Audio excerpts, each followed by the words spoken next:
Thank you.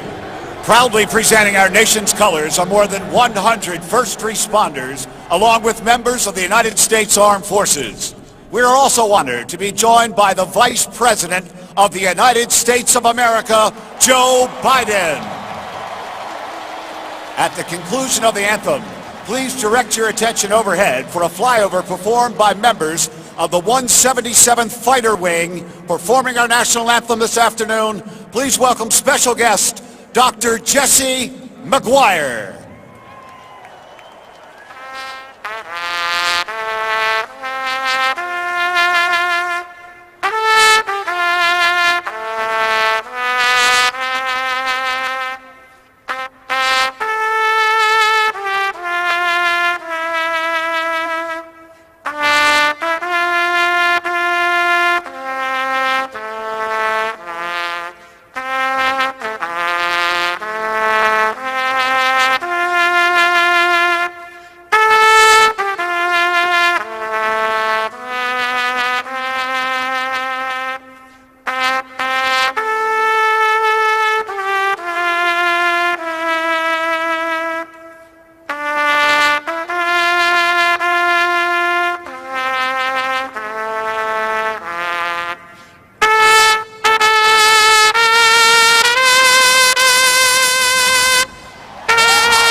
We'll take an appropriate breather here in Philadelphia. When we come back, kickoff on opening day 2016.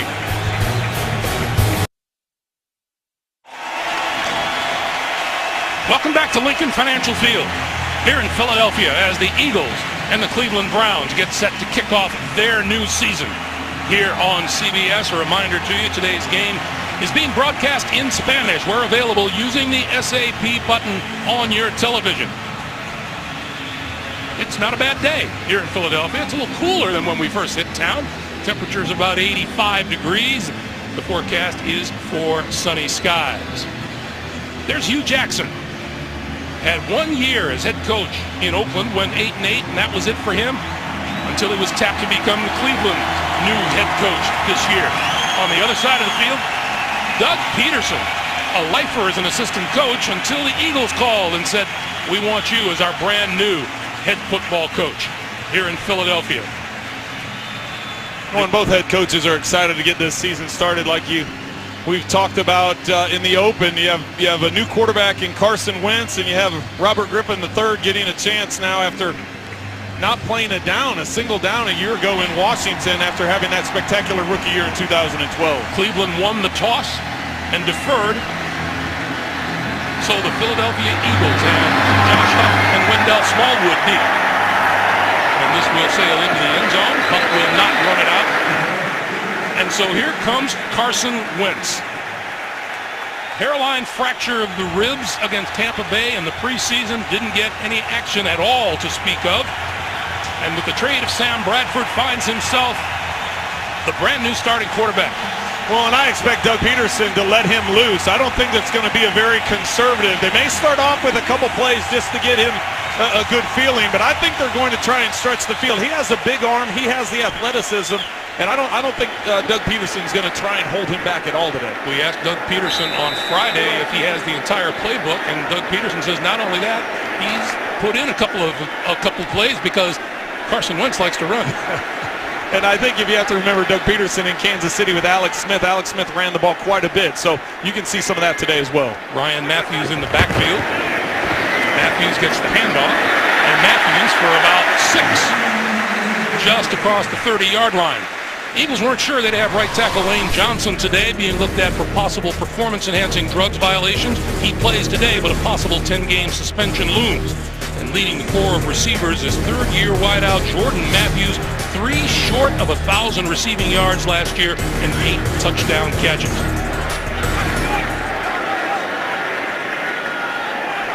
Kenyon Barner now on to the field and in the backfield. On 2nd and 4. Barner turns the corner and doesn't get much more than a yard or so.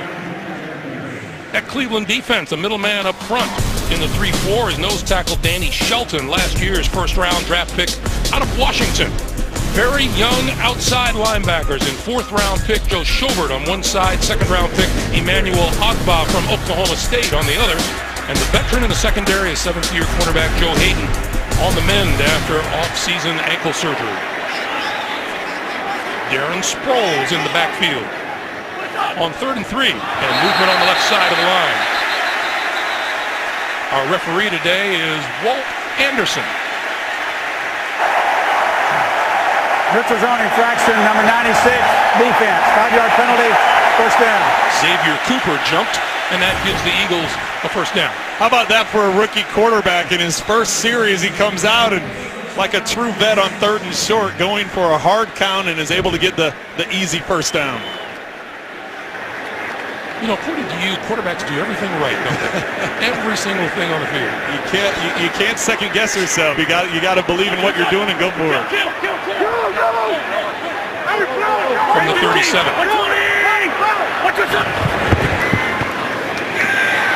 Wentz to throw for the first time, and that is in and out of the hands of Jordan Matthews.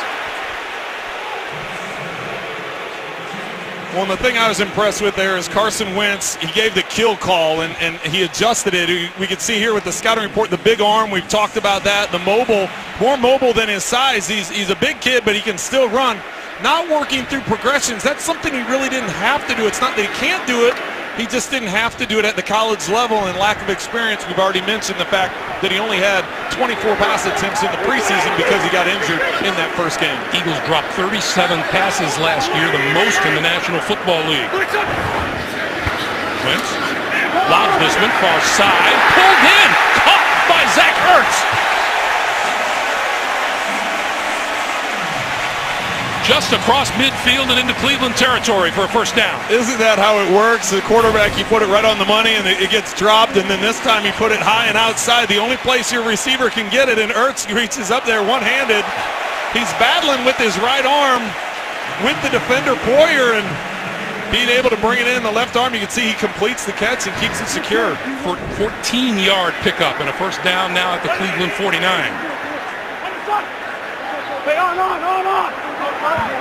Wentz now under center. Throws this side of the field, complete to Brent Selleck. It's tight end inside the 40 to about the 38-yard line, and that'll be enough for another Philadelphia first down.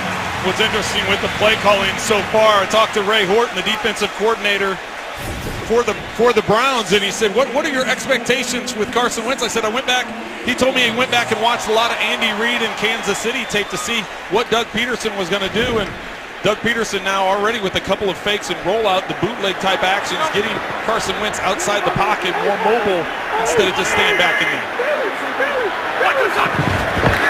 In the 38, this is Barner, and Barner inside the 35 to about the 33-yard line.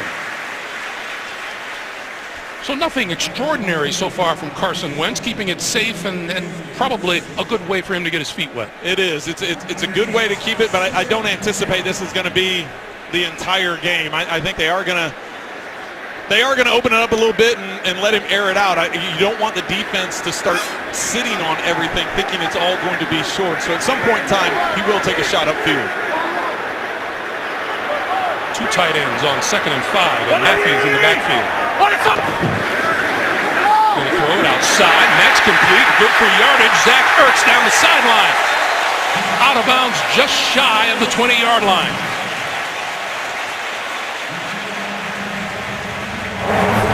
Yard pickup moves the chains once again.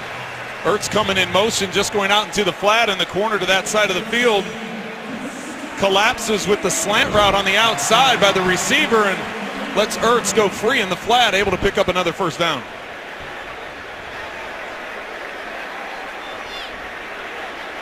See Ertz's numbers from last season. Ryan Matthews lone back behind Wentz.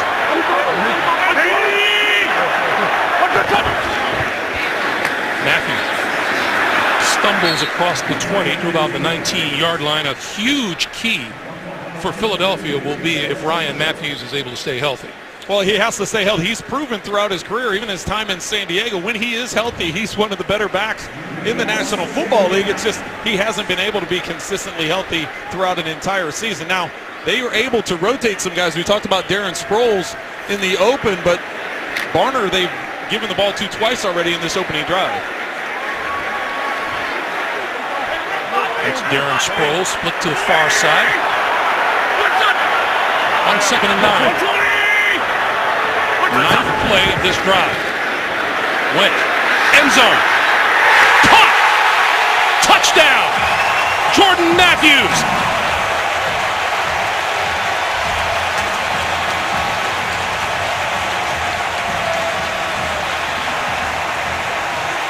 The first touchdown pass of his young career was on the money. Well, and you've got him right there in the slot. He's just going to run a go route. The outside route by Aguilar is just sitting there. Matthews just running one-on-one and man-to-man coverage. A perfect throw by Carson Wentz over the outside shoulder, away from the defender. Matthews with the touchdown.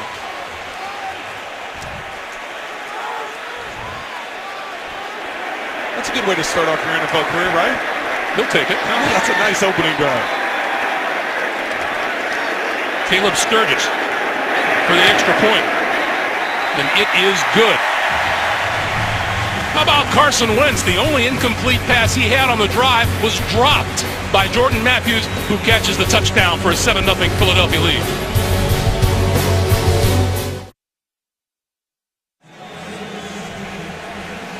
At Vanderbilt, Jordan Matthews had 262 receptions, left Vanderbilt as the SEC's all-time leader in that category. Carson Wentz with his first NFL touchdown in the book. George Atkinson deep for Cleveland, and he will not run this one out. So the Browns will start from the 25-yard line, and we will get our first look in a long time at Robert Griffin III. Well, this has to be exciting for him after being with Washington last season and not getting one start or any playing time at all, for that matter, after having such a tremendous rookie year, dealing with the knee injury and coming back from that. This is new life for him, and he expressed his excitement for getting this opportunity and getting a chance to work with Hugh Jackson.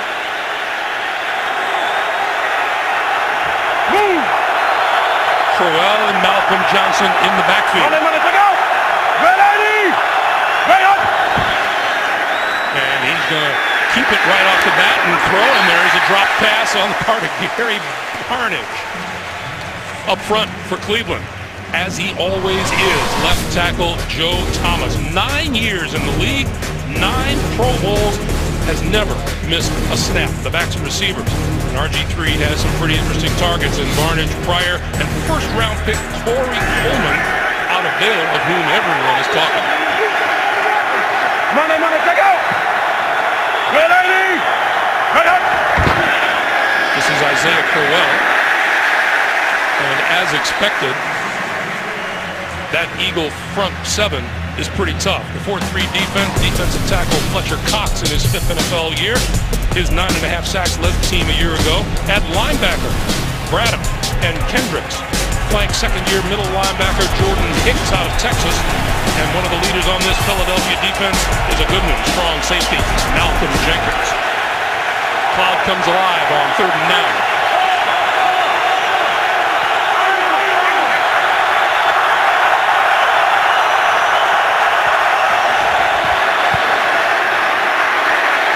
Griffin pointing out who to block, and he is bumped out of bounds. well short of a first down by Jordan Hicks. Robert Griffin is upset with the officials, thought he was a late hit, and you got to understand when you're outside the box, you're like a running back. So he may hold his arms up and ask for that play, but that's not going to happen. He was hit in the field of play. Philadelphia came out very aggressive on that first series defensively, went to a lot of man-to-man. Pretty much every down they were in man-to-man coverage, keeping 8 guys inside that box. Darren Sproles, who has 9 career kick returns for touchdowns, on the receiving end of this one. At the 20. Takes a U-turn, comes back this way, and fights his way across the 25 to about the 26-yard line. 8 minutes, 31 seconds remaining to be played here in the first quarter. Eagles with the ball back and lead at 7-0.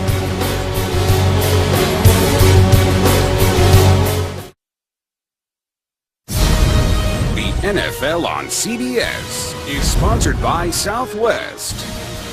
We remember. AT&T, mobilizing your world.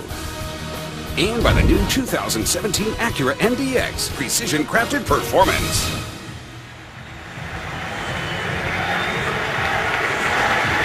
Welcome back.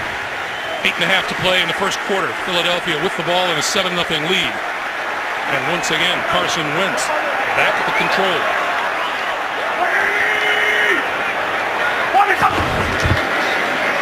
Ryan Matthews for about 4 to the 30. First drive in the NFL was a pretty good one, Trent. Very impressive for the rookie Carson Wentz. First, the one-handed catch by Ertz down the right sideline.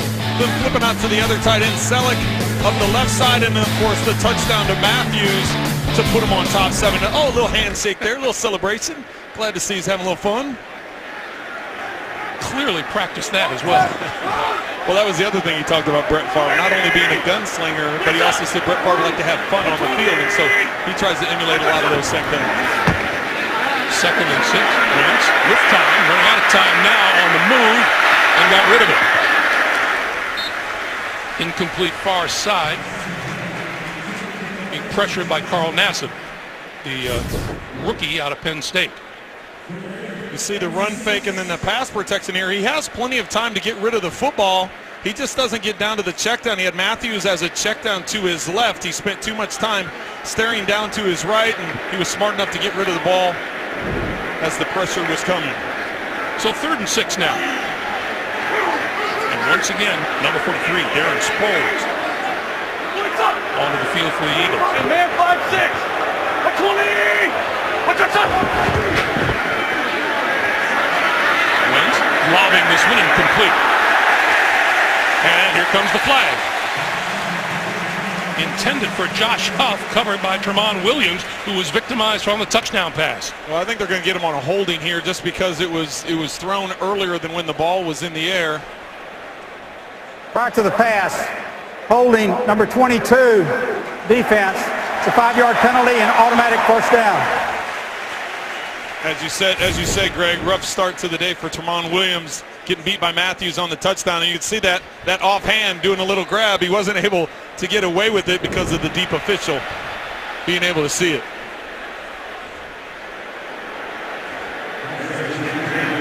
So a new set of downs at the 35-yard line for the Eagles. I'd like to see the Browns mix it up here and bring a little bit of pressure. They've been playing mainly zone and only rushing 3 or 4 defenders as opposed to bringing pressure, not making him Carson Wentz uncomfortable. Wentz. Little flip overthrows Jordan Matthews, incomplete. It'll be 2nd and 10. It's not too late to play NFL Fantasy. Join, draft, and play from anywhere with the all-new mobile app. Sign up free at NFL.com/fantasy. Did you see that last throw, Greg? Sometimes that's the hardest throw as a quarterback, where you're just trying to flip it out there. You know, you have your normal, I guess the normal way that you throw where you're just stepping and throwing, but a lot of times when you have that open guy, you're just trying to do a little flick. You can see there, it just kind of floated away on you. That's the 3-foot baseline jump shot, isn't it? That's right. 2nd and 10. They'll give it to Matthews, and Matthews moves his way forward to about the 38.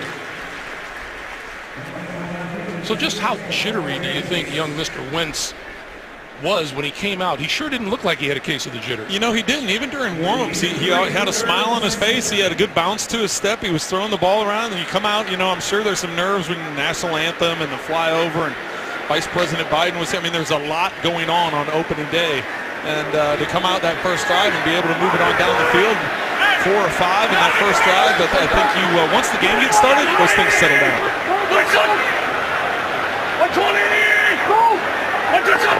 3rd and 7, movement, no snap.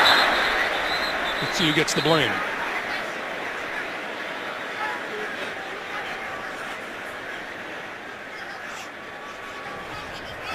False start, number 71, offense. 5-yard penalty, still 3rd down. That's Jason Peters, the left tackle. Watch how the defenders are causing confusion. Look how everybody is standing up. There's nobody down in a stance. So as they're moving around, that's causing confusion. They're trying to do communication and figure out, okay, if this guy goes here and twists here, what's that communication going to be? And it obviously led to the false start. So now 3rd and 12.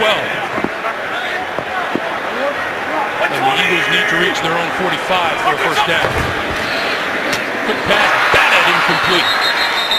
Emmanuel Ogbah, the rookie out of Oklahoma State, getting a hand on it, and that will force the Philadelphia punt. Emmanuel Ogbah just getting in hand up there, and Carson Wentz realizing that he better get after that ball and try and knock it down if Ogbah can get to it and go the other way. So just has to get up a little bit higher, get a higher release point. Ogbah with the long reach able to get his hand on it. Donnie Jones, the veteran punter out of LSU. And Tramon Williams is deep.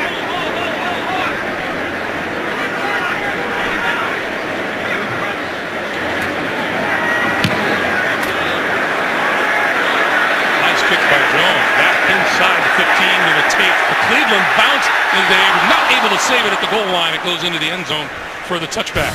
6 minutes, 15 seconds to play in the first quarter, in which the Eagles lead it by a touchdown.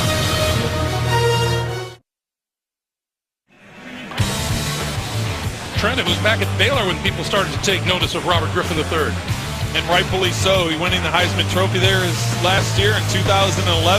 2nd overall pick to Washington. Goes in, and 2012 you can see that that knee injury there after putting together a tremendous rookie season.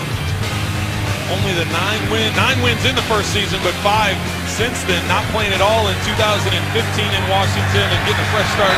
Gives reason to smile being now spread. He's now spread as a wide receiver, and Terrell Pryor takes the snap. The give is to Crowell, and Crowell out of bounds at about the 21 for a pickup of about a yard. Well, we specifically asked Hugh Jackson if anything fishy was going to happen, and he just kind of winked and said, He just smiled, gave a sly smile and a wink and said, I didn't come here to lose. So there could be more of that as this game unfolds. Move!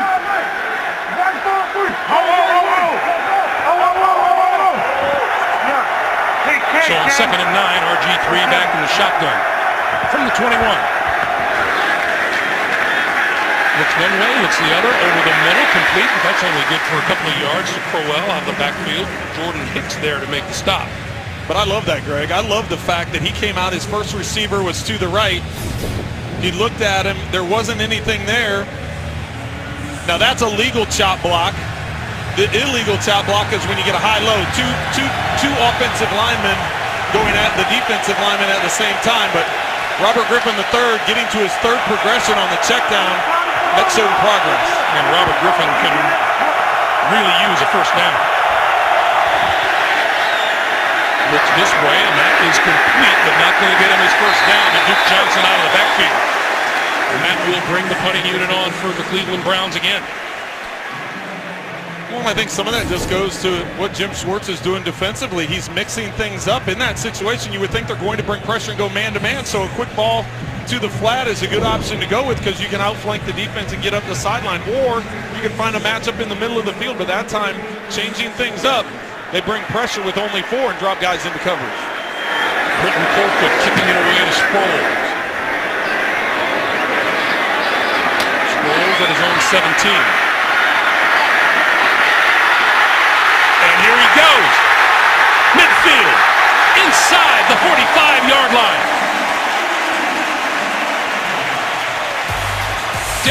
Sproles.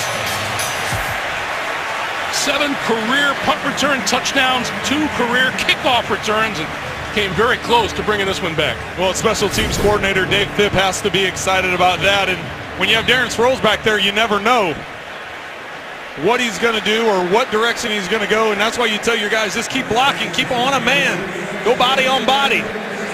That was Sproles has been doing that his whole career. That was a 59-yard punt by Colquitt and a 40-yard return by Darren Sproles.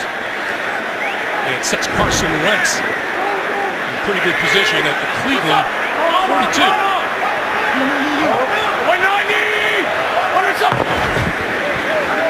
Ryan Matthew, right side, trying to turn the corner, and does, and bulls his way to about the 37, maybe the 36-yard line. Hey, the King of Comedy is back on CBS. Kevin James returns to the place where it all started. Kevin Can Wait premieres Monday, September 19th, after The Big Bang Theory only. CBS. I do like what Cleveland did defensively there, though, Greg, is they put all the guys at the line of scrimmage. They went to man-to-man coverage. Instead of dropping back in zone, they tried changing it up. The problem is they didn't make the tackle when they had a chance at the line of scrimmage. Picked up 7 on the play, 2nd and 3. Matthews again.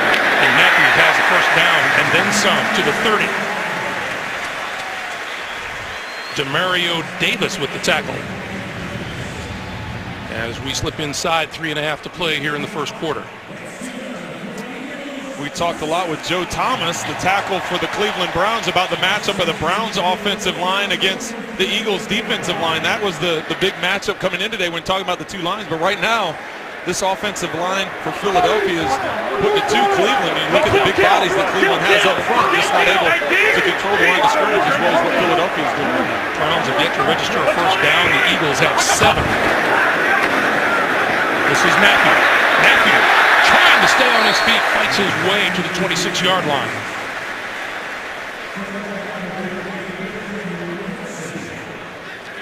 Christian Kirksey with the tackle, and it'll be 2nd and 6. Ray Horton trying to change things up.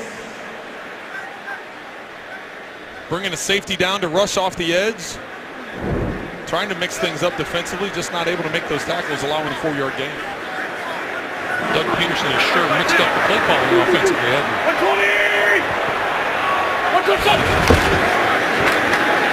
Sproles spins inside the 25, just barely. Well, Greg, you talked about Doug Peterson changing things up offensively, and how limited was the playbook going to be with the rookie quarterback? One, not only that didn't have a lot of experience in the preseason, but the one that you just named the starter a few days ago. So it looks like it's been pretty expansive so far. They've gone to a number of different places. I asked Doug Peterson, how long does Carson Wentz have to prove himself? Does he have a short leash? Does he have the game, or weeks, or months? And he says, we're going to find out what he can do. 3rd and 4.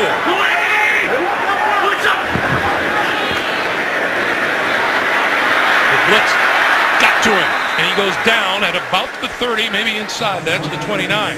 And again, Christian Kirksey in on the play. Well, safety Derek Kindred's going to be the first one to come through here. You see him shooting to the outside, causing Carson to step up in the pocket. So the field goal attempt upcoming from Caleb Sturgis. And the snap coming from one of our favorite people, John Dornbos, the long snapper for the Eagles. 46 yards out. And it fades to the right, no good. Sturgis had it long enough, but a little bit too far right. 47 seconds remaining to be played here in the first quarter.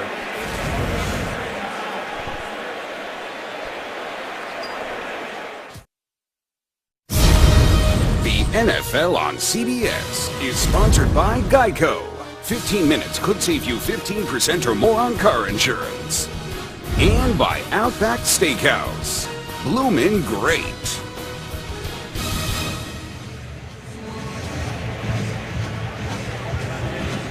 Welcome back in Philadelphia. This is what you call a real conundrum. Watch the officials under the goalpost. No good? Good. No good? Good. So we were wondering why there was so much confusion on the field. Now we know. Ready? Ready up! Griffin from the 36, looking to throw. Throws it out to the far side. And across the 40 to the 43-yard line is Malcolm Johnson.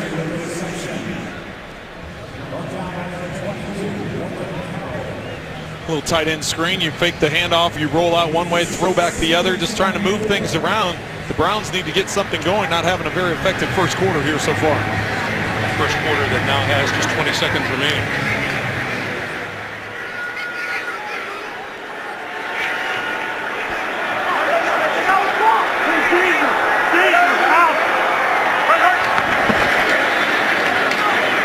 And around Andrew Hawkins. And Hawkins, that play is snuffed on the far side by Rodney McLeod. And that's how the first quarter comes to an end here in Philadelphia. It's been really good for that young man, Carson Wentz. Back to Philly after this.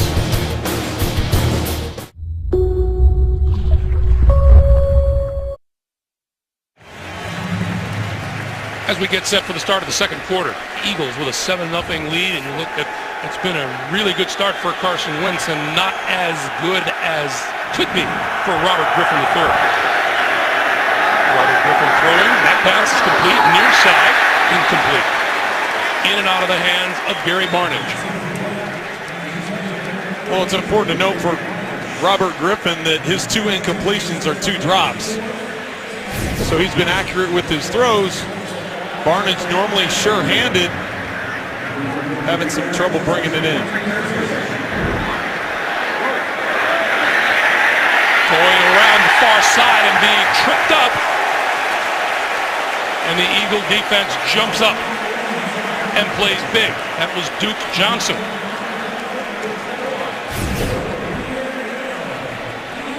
You can see there's Colquitt there, and Johnson is, we have no punter back in the formation, so just trying to run a sweep to the right. Hugh Jackson said he was going to pull some things out. We didn't know what exactly, but we didn't know he was going to pull everything out. A fake punt from your own, inside your own 40. Trying to get something going for the Browns offensively, and it backfired. And now Philadelphia takes over at the 35-yard line. Matthews in the backfield.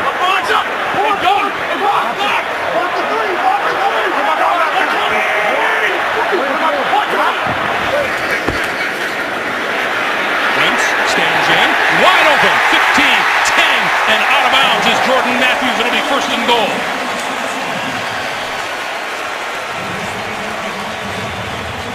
Carson Wentz recognizes that he has safety in the middle of the field, so he goes back. He knows he has man-to-man, so he goes back into the shotgun. He was underneath the center. He goes back into shotgun, changes the play, realizes he's got man-to-man, goes to the right thing. The offensive line and the running backs are able to pick up the pressure. Matthews in the slot. Looks like he's running a crossing route. Instead sticks his foot in the ground for the out route after Aguilar cleared it out on that right sideline. So he's not only doing it with his arm, Greg, he's doing it with his head as well, making recognition with the defense and getting to the right play. Ryan Matthews in the backfield. Matthews with the handoff. Cuts it back. And just short of the 5-yard line, Demario Davis makes the stop. Your weekend begins here Thursday. The Jets have a run-in with the Buffalo Bills and their old pal, former coach Rex Ryan. Thursday Night Football on CBS and NFL Network. The Bills, who knocked the Jets out of the playoff picture on the last day of the season last year. Jets probably won't be reminded of that at all. Second and goal.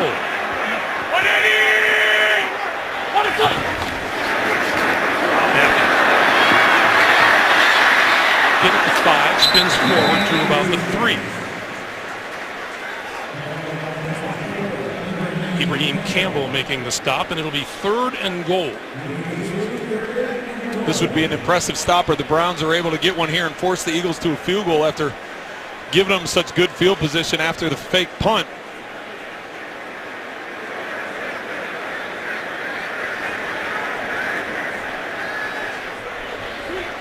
I think Hugh Jackson would love for that fake to be not totally harmful.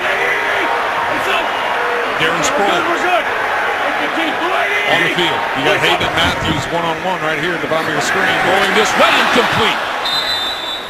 And Matthews covered by Joe Hayden. As you said, the pass was high. You see that isolation, you know you have one-on-one, and that's the faith that the Browns have in Hayden. They put coverage to the other side of the field. They had man-to-man underneath with a safety helping over the top, and they said, you know what, Joe Hayden, you've got that side of the field. We trust you that you can win that one-on-one.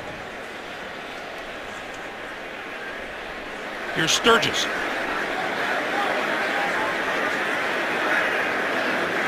This one from 22 yards out, and it is good. So he missed the 46-yarder. He converts from 22, and with 12 and a half to play in the first half, Eagles stretch their lead to 10-0. Back in Philadelphia a few moments before kickoff, gives us a chance to check in with Jamie Erdahl downstairs. Jamie. Greg, thanks. With this rookie quarterback, I am on jitter watch for Carson Wentz, and I tell you, I haven't seen anything out of him since he hit this field for warm-ups earlier today. He is in the meetings with Chase Daniels and the quarterback coach of the Philadelphia Eagles those first 3 series, but I got to tell you, before that 4th one just now, he was in the middle of the offensive line meeting, communicating with those guys, and that's something head coach Doug Peterson said about this young quarterback. His confidence is high, and that really resonates throughout this team, and you can see it in his production on the field. Yeah, Jamie, and you know, Shorten Matthews and Malcolm Jenkins both told us in our production meeting that they've got to rally around this young quarterback. He seems to be doing okay by himself. He's handling himself well, and he was very complimentary of not only Chase Daniel, but Sam Bradford as well, getting him prepared for this. That one goes through the end zone. The touchback will bring the ball out to the 25-yard line, and that's where, once again, the Browns will try to jumpstart their offense.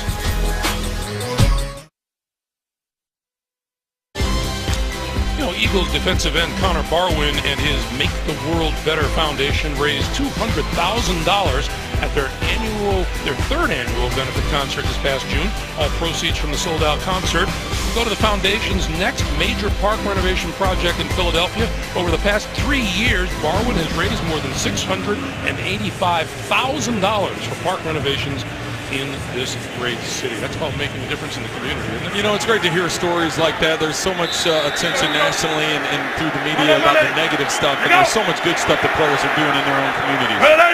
Let's see what the Browns can accomplish here on first down. Griffin with time, sideline, that is complete, and a first down out of bounds across the 35 to Terrell Pryor. Well, and I think it's important for the Browns, not only Robert Griffin III, but for the Browns to get the wide receivers involved. Prior to this catch, only running backs and fullbacks had caught passes so far in this game. So it's nice to get Terrell Pryor involved here. The coaches, Hugh Jackson was complimentary about his transition from quarterback now to being a wide receiver. So this isn't a novelty thing. He's a great receiver. That's why we have him starting, or potential to be a great receiver. First down of the day for the Cleveland Browns. And the slant. Drop at midfield by the rookie, Corey Coleman. So if you're wondering if that's a legal formation, you shift both tackles to the outside. So there's only 3 on the inside, causing some confusion, causing the defense to spread out. He gets Corey Coleman on a slant route. That's the 3rd drop of the day already for the Browns on offense. That doesn't help your quarterback. It doesn't help your quarterback. It definitely doesn't help with the first down. They need to stay on the field. First quarter, they only had 8 plays.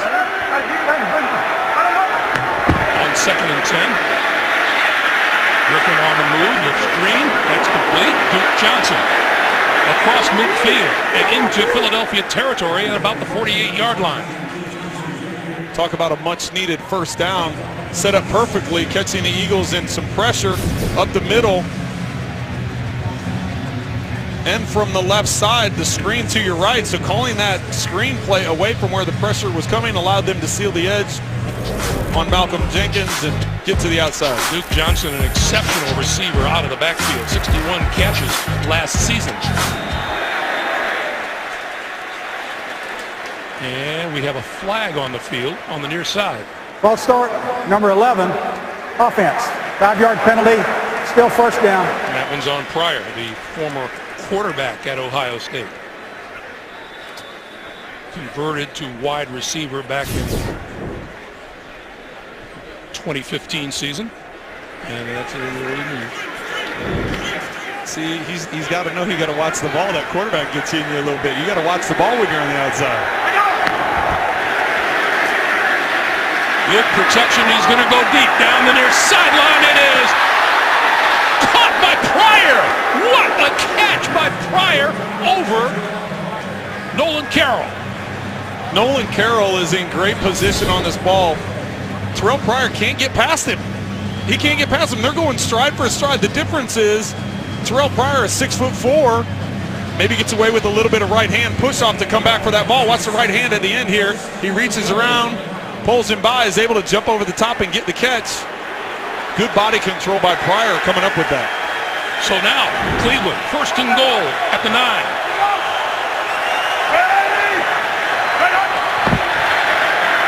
Crowell. And the push gets him to about the 8-yard line, so it'll be a pickup of a yard. Brandon Graham, Bo Allen in on the stop. 2nd and goal. Well, I don't know if pounding in the middle of that offensive line is going to be the best route here getting into the end zone. I think they're going to have to use some of their speed, use Robert Griffin getting to the outside, use their receivers getting to the outside, trying to get those open spaces. I don't know if with this defensive front of the Eagles, but they'll be able to just pound it through the middle.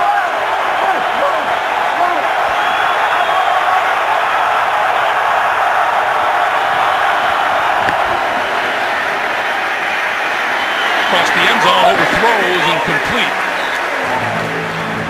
Andrew Hawkins calling for a flag, which is not forthcoming. It'll be 3rd and goal. Yeah, I'm not real sure what he was looking for there. Down in the end zone, there's everything is, it's tighter, so he goes to make his cutout to the left. Quick little grab there, but they're not going to call that.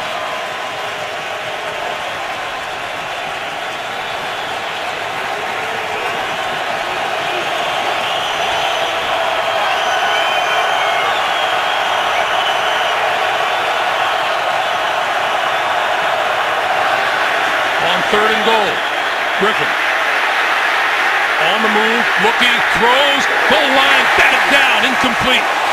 And a penalty flag is thrown. Intended for Duke Johnson, and Malcolm Jenkins was the defender. Sorry, Greg, I got a little excited there. Malcolm Jenkins got there early. You can see it even from up here. He made contact, knocking the ball away, running through the receiver to knock the ball away.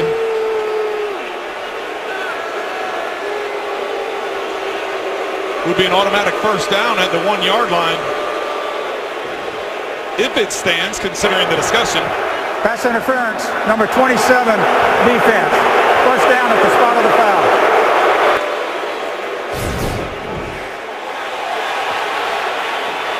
It's going to be over to the right side of your screen as Robert Griffin rolls to his right.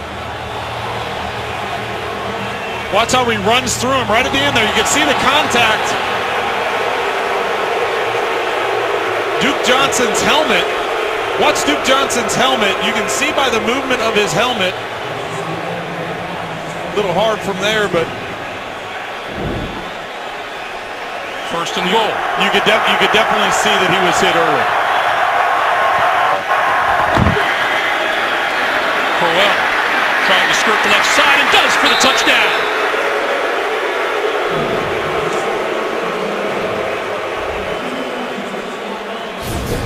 So a much-needed drive for the Cleveland offense results in the touchdown run by Isaiah Crowell.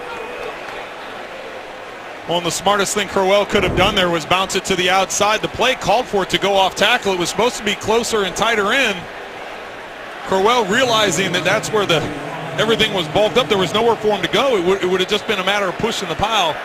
Used the speed to get around to the outside. Patrick Murray to kick the extra point.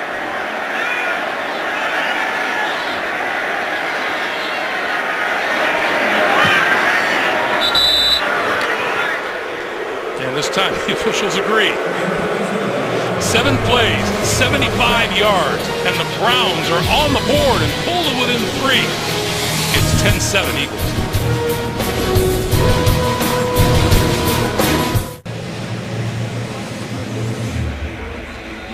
Back in the city of brotherly love, Josh Huff, Wendell Smallwood are deep for the Eagles. This one's going to be returnable from the goal line at Smallwood. And bumped out of bounds as he crosses the 20-yard line. 9:06 to play. In the first half, Eagles with the ball and 3-point lead. And we're coming back to Philadelphia right after this. Just a reminder, coming up on the Verizon Halftime Report, JB and the guys back in New York with all the latest NFL scores and highlights, as well as a preview of Thursday Night Football on CBS and the NFL Network, all coming up on the Verizon Halftime Report. Look at some of the ladies and gentlemen, first responders, honoring the memory of 9/11.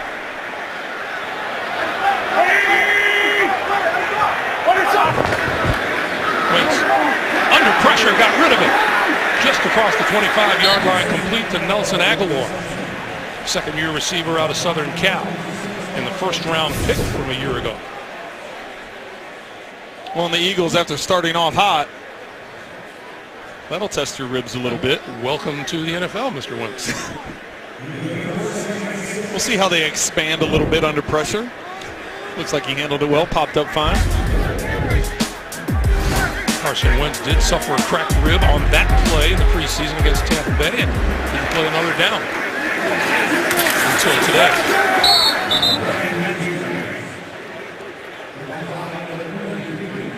Matthews to the left side. I asked him if he was going to wear a jacket to protect himself. He said he always does. Yeah, you know, as a quarterback, everybody wants to make such a big deal about arm strength. How strong is your arm? How strong is your arm? It's so much required with your legs and with your core. So when you have a cracked rib or you have the cartilage injury in the ribs or, you know, an abdominal injury, it makes it that much harder, not the short throws, but when you really want to put some juice on the football, when you want to throw it down the field, it makes it difficult. Here's a 3rd and 5. 120! 123! Wentz dodges one, under pressure, underthrows his intended receiver, and that'll bring on the punting unit. Pass intended for Aguilar, and once again, the Cleveland defense stands tall. Well, and you have to be impressed with the Cleveland defense and the adjustments they've made. Carson Wentz on the opening drive, the touchdown drive, started off 4 of 5. Since then, he's 2 of 7, and he's been under a lot of pressure and taking hits like that. So Wentz will take a breather. And Tramon Williams back inside his own 30-yard line for the upcoming kick. High floater pushing him way back inside the 10, and it rolls into the end zone for the touchback. 7:35 to play in the first half. Robert Griffin III back onto the field as Cleveland goes on offense once again. NFL on CBS is sponsored by Bud Light, beer with your team on it. And by AutoTrader. Find your perfect new, used, or certified car on AutoTrader.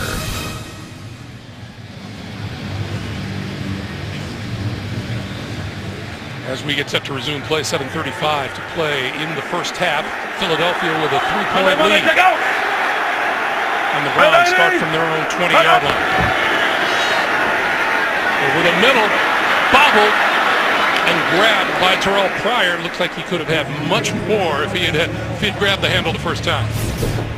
Well, and that's a difficult catch there. Where you're a receiver, see where he has to flash. He flashes behind Malcolm, and that ball is coming. You have a different angle here. The ball comes in, and he just passes up Malcolm Jenkins, and all of a sudden the ball's right on top of him. He's able to bring it in. So now the Browns from the 33.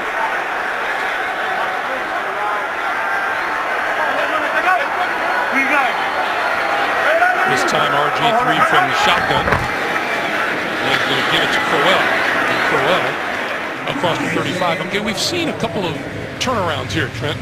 Cleveland started slowly, and the Eagles and Carson Wentz started in a hurry. Things have changed around since then. What happened? The momentum definitely has changed, and even though it was unsuccessful, if you go back to the fake punt, it was a bad fake punt. It was designed poorly, and the Eagles were all over it. But ever since that fake punt, yes, the Eagles went down and got the field goal, but that's a win for the defense, holding them to just the field goal. And then the Browns put together a touchdown drive and got Terrell Pryor involved in the offense. Hey, Cleveland, go off solid. 2nd and 5. Go, get that. Hurry. Time running down on RG3. We got the snap off. And that play goes nowhere. Crowell couldn't get started. It looked very confused in the backfield. Well, there was a lot going on there. Robert Griffin saw something, and he changed the formation. He changed the play completely, and then he had to go to a hurry-up count. So he moves everybody around, and then he goes, hurry, and he gets the guys to the line of scrimmage. Just not enough time on the play clock, and Philadelphia was all over it. So Duke Johnson's in the backfield now on 3rd and 8. Just a 4-man rush. Throwing out to the near side. That is complete, and that's Johnson. And Johnson gets the first down across the 45 to the 47-yard line. And you say, why do quarterbacks throw underneath? It's 3rd and whatever it is. Why is the quarterback dumping it off on a short route? Because you're trusting your guy. There's nowhere up the field. The Eagles drop into zone coverage. There's no open lanes down there. You drop it off to your guy underneath, make him miss two defenders and pick up the first down.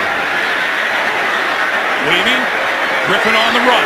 Has a first down and more. Inside the 35 and out of bounds. So everything that wasn't working for the Cleveland Browns when they started this game is now working very well. Well, and this is what Robert Griffin is so good at when a play breaks down because of that speed, that elusiveness. Now he's several years removed from that knee injury and the knee surgery, and he looks like the Robert Griffin of old in terms of his speed and agility. Straight ahead is Crowell. And he gets it inside the 30 to the 28, brought down by Nigel Bradham. And Greg, did you notice Robert's face when we were talking to him yesterday and we got going on the Olympics?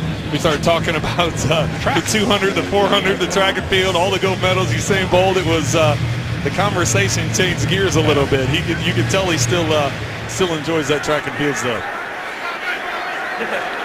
Move. 2nd and 5. They've also been getting some manageable 2nd and 3rd downs to deal with.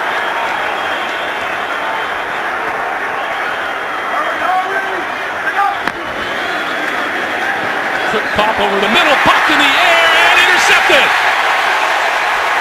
Picked off by Rodney McLeod.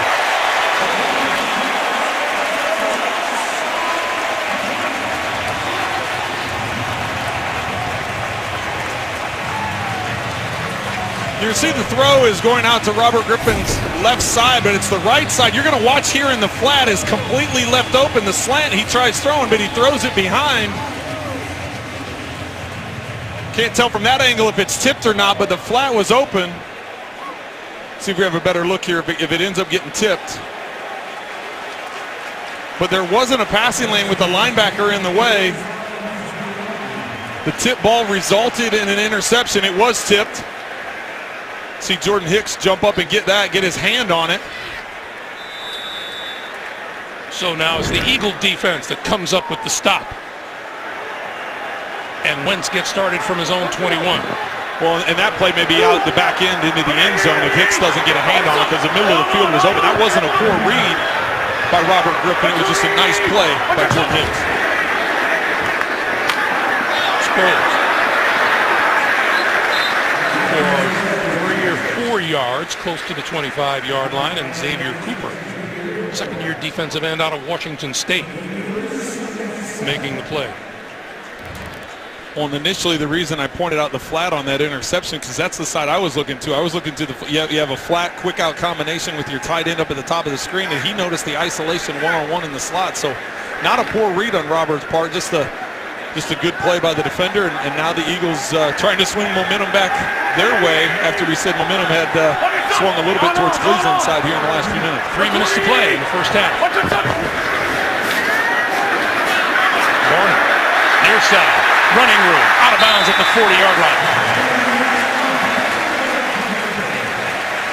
Kenyon Barner is a third-year running back out of Oregon. You can see Brandon Brooks, 79, get out in open space. He's pulled around there to try and seal the edge. Barner able to pick up that sideline and get the first down.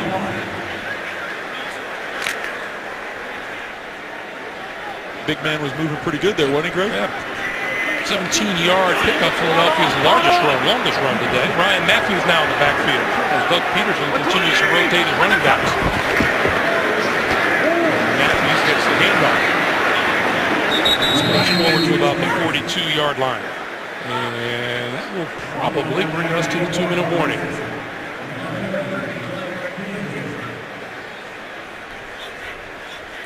So everybody will pause and take a breath as we take a break here at Lincoln Financial Field.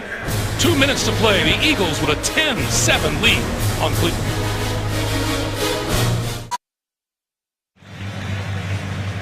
Quick reminder, the Verizon halftime report coming your way with JB and the gang in New York. Latest scores and highlights and a preview of Thursday Night Football on CBS and the NFL Network, all coming up on the Verizon halftime report. 2nd and 9 for the Eagles at their own 42.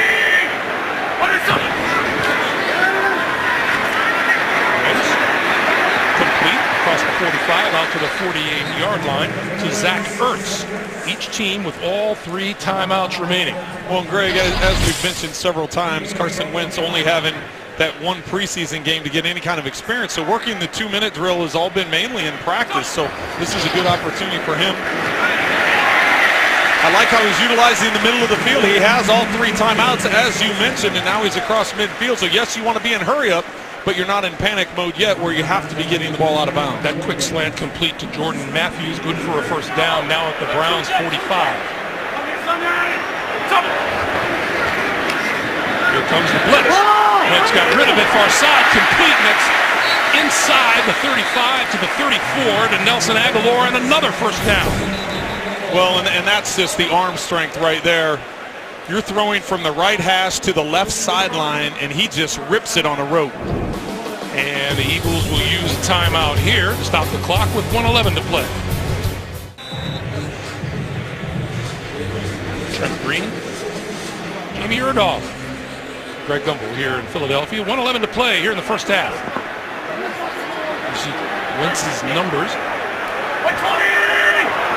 He has Darren Sproles in the backfield. Wentz going to flip it to Sproles with blockers in front of him. 30, 25, 20.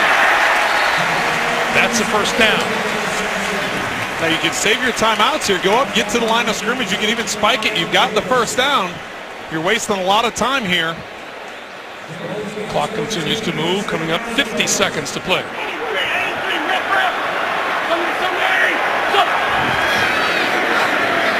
Wentz, good protection. Now starts to move and throws it away out of bounds. Nate Orchard again with a hit. No receiver on that side, but he was outside the tackle box and able to get past the line of scrimmage. Tries to break contain and realizes that's probably the 3rd or 4th good hit that he's taken. So if there's any question about how his ribs have healed up, his ribs will let him know. I think they've been answered. 40 seconds to play.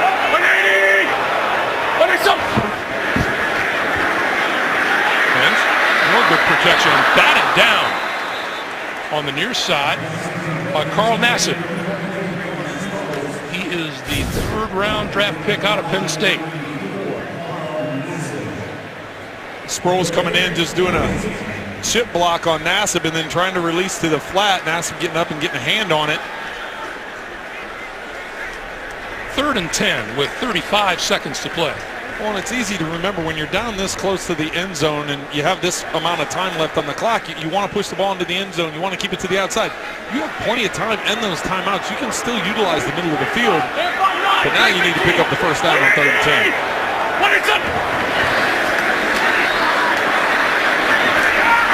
across the middle. That pass is incomplete, intended for Sproles.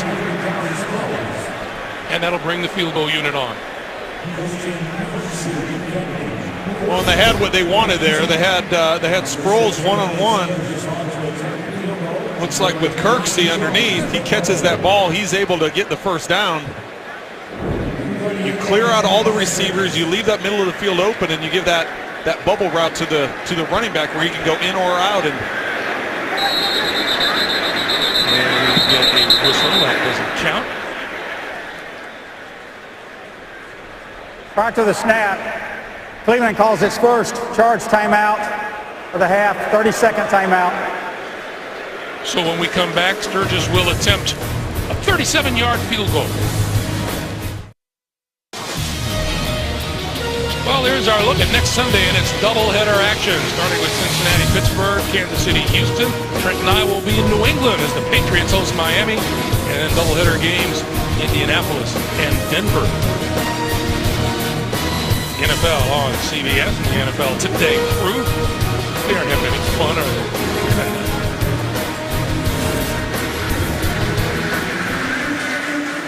So George Atkinson is deep. And will not get a chance to return this one. So we'll come out to the 25-yard line, and so we've seen the turnaround for the Cleveland offense. What is it that it's begun to work for Robert Griffin? well, it's getting the wide receivers involved. Terrell Pryor in the second quarter has 3 catches for 68 yards. They're starting to open things up by using that. In the first quarter, the only completions were to the running back. So now with 27 seconds left, you still have 2 timeouts with the ball coming out to the 25-yard line, and you get the ball first in the second half. Now you have some options. You could hit a big 20-yarder in the middle of the field, call a timeout, try and get yourself into field goal range to where you can take that late shot.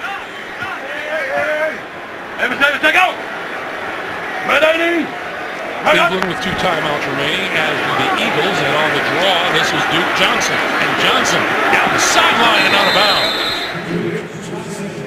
Out of bounds at about the 46-yard line. That'll be a first down. Or you can anticipate the defense is going to be in cover 2, hand the draw, and try to get it up the middle. So the impressive part of that play, not only Duke Johnson getting to the outside, but the block of Terrell Pryor on the right sideline. Look at as he runs the outside. Watch the outside here. Watch Pryor's block here. Maybe a little grab on that right shoulder pad, but allows Johnson to get up that sideline, get out of bounds. 21 seconds to play. Escapes the pocket, looks, and runs it out of bounds at about the 45. You know, this team, I got a kick out of Hugh Jackson earlier in the week. This team drafted 14 players, 13 are on the roster, and someone brought up the fact that they're young, and he said, I knew we were going to be young, I didn't know we were going to be this young. Well, not only the guys they have this year, but look at how many draft picks they've accumulated in future years as well. So it's, yeah, it's gonna continue. 27 new players on this Cleveland roster. Incomplete. Johnson out of the backfield. 10 seconds on the clock. It'll be 3rd and 8. Well, Leotis McKelvin right there was wishing that ball had been tipped up a little bit higher, because he was staring down that end zone with the ball tipped up in the air the way that it was.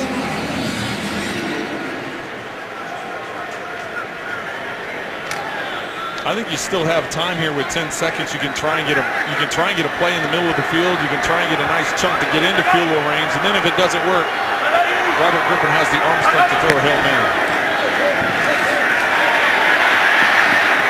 Dumps it over the mid. This is Crowell, and Crowell looking for the sideline. He didn't get there. He is marked down at about the 44, and they'll call a timeout, but too late. Time runs out here in the first half.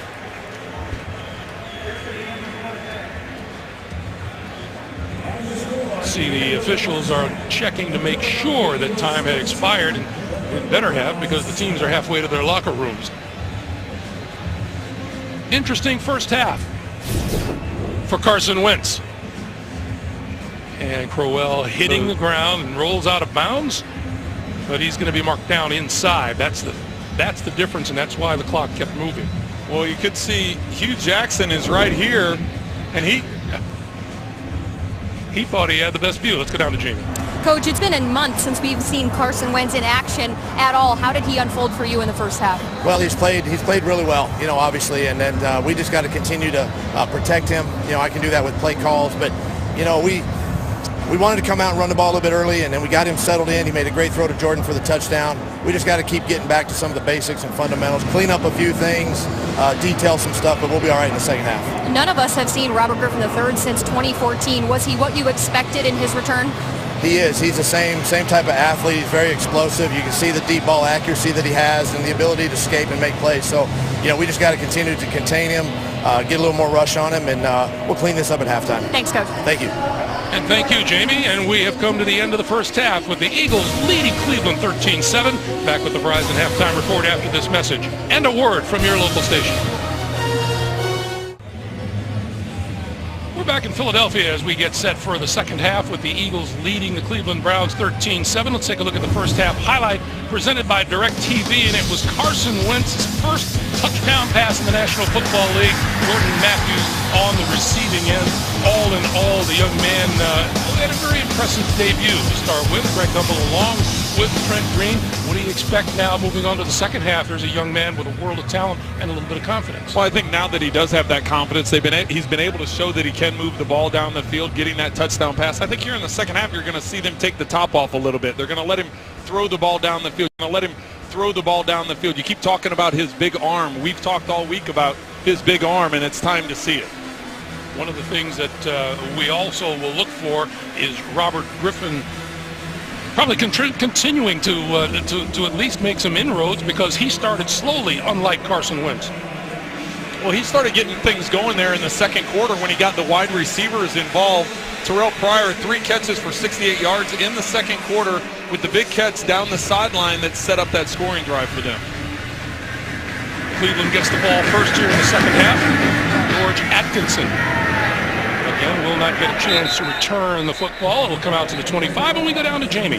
Greg just caught up with Hugh Jackson coming out of the locker room. Very pleased with Robert Griffin III's performance thus far today. Feels like he's making smart decisions. His energy is high, and his communication is strong. Now, on the other side of the ball, Coach also thought their defensive line got after the rookie quarterback just fine in that first half. Wants to keep making him upset once he snaps the ball. And lastly, he said trick plays still to come. He was not deterred by that fake punt.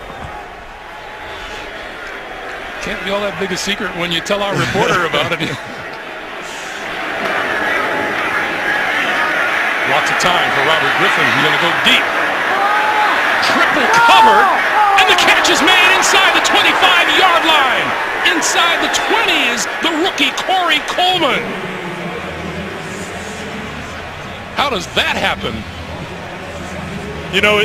That's just not understanding the football and getting it. So you're going to see just a shot down the field. They'll end up being 3 defensive backs right in the area of where the ball is caught, and none of them turn around to locate the football. 58 yards on the pickup. Crowell.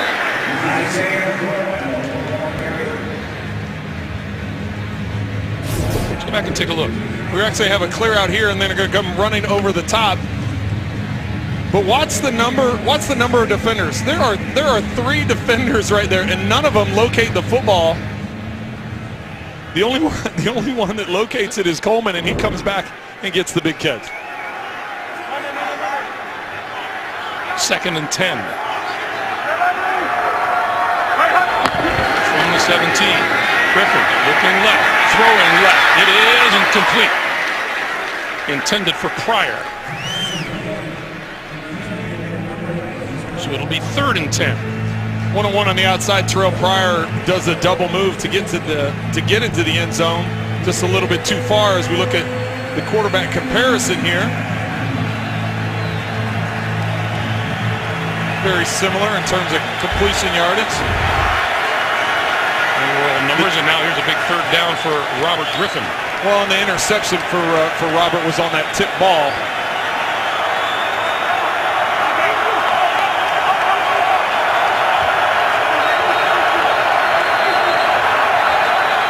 And running out of time.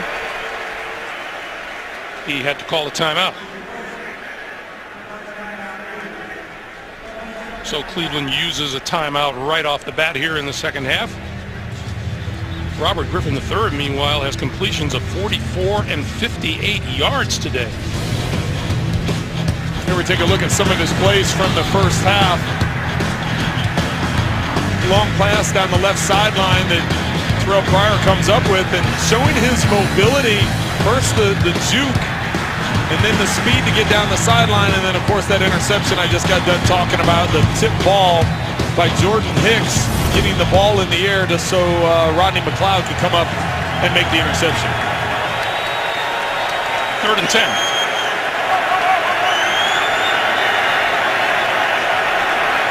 We got Coleman one-on-one here at the top of the screen on McKelvin.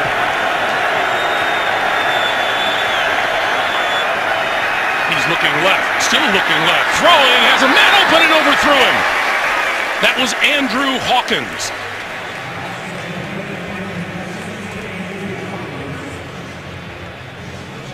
Andrew Hawkins looked to have about a step and a half on his man. Well, Andrew Hawkins was in the slot to Griffin's left, and on the outside was Terrell Pryor running a slant route. Hawkins goes up and just does a hitch and go, so he hitches and then spins to the outside and up the sideline. Robert Griffin just putting too much on the football. And now Patrick Murray. From 35 yards out.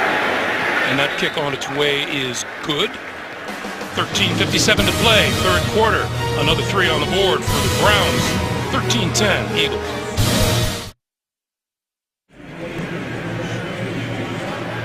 Back in Philadelphia, Cleveland field goal has pulled the Browns to within 3.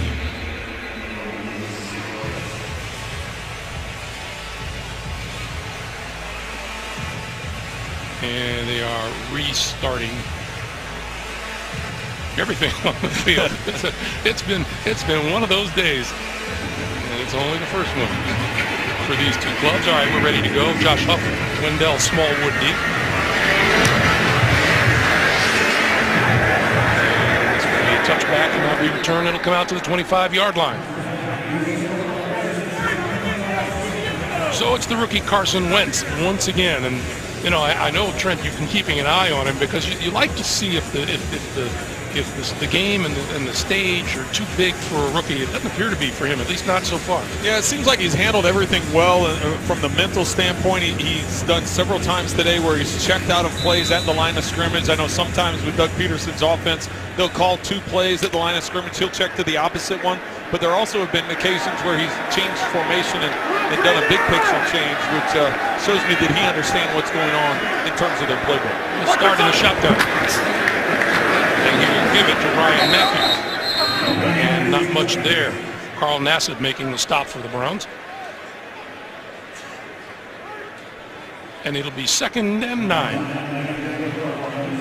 Well, and you have to give credit to the Cleveland defense as well. They've made some adjustments. That first drive, Carson Wentz started off 4 of 5, and since then he's 6 of 14. So the percentage has dropped, and he hasn't been able to get to the end zone since that first drive.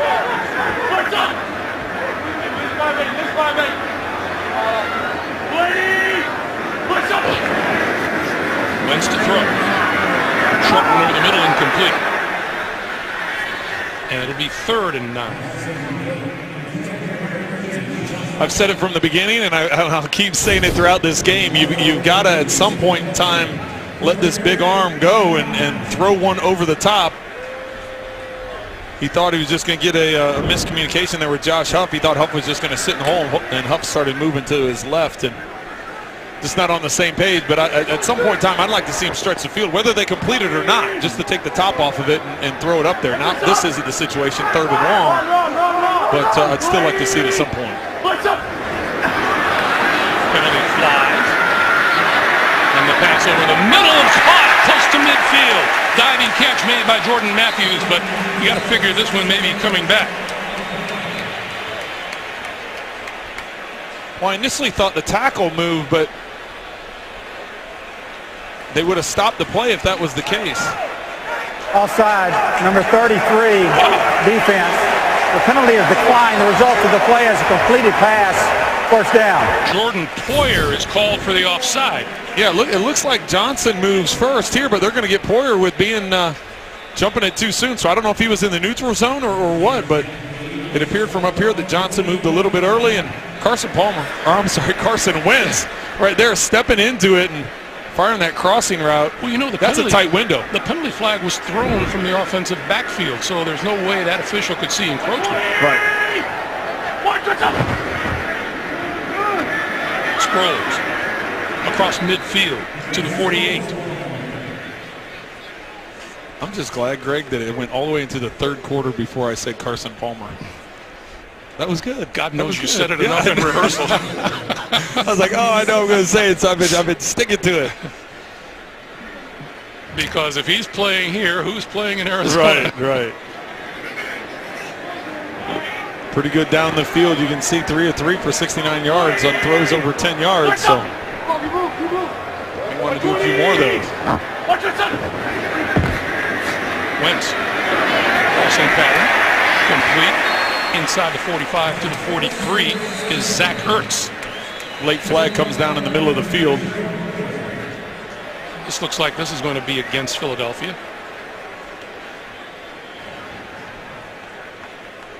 Here's Walt Anderson. Pass interference, number 87. Offense, 10-yard penalty, still second down. That one's on Selleck.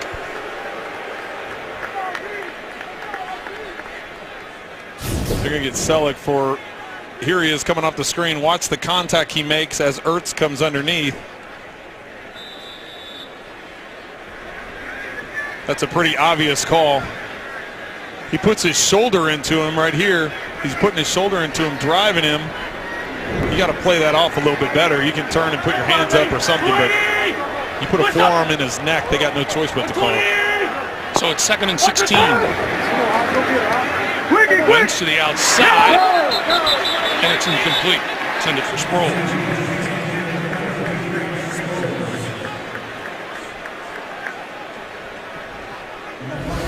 Been some good and bad for Carson Palmer and Carson Wentz in the first half here. I got twice of them now all of a sudden. So get some completions, moving the ball around, takes a big hit as he's trying to get rid of the ball. There have been several times the touchdown to Matthews, gets a little excited. That's the opening drive of the game. As we mentioned, he's taken quite a few hits to test out those ribs, and he's been able to hold up so far. Well, I bet the coaches would love to know that all the drops are getting out of their system in the first game of the season. 3rd and 16. And Wentz over the middle. That's not going to get the first down. That's to Ertz. And the ball will go over to Cleveland on the punt. And I know that's not an exciting play, but that's the smart play. Understand where you are on the field. You have a punter that can pin them down inside the 10. Don't try pushing it up too far upfield. Take the underneath throw, see if you can't get a missed tackle, and this time you just set him for the punt. Tramon Williams back inside his 10-yard line. Donnie Jones will kick it away. This was short.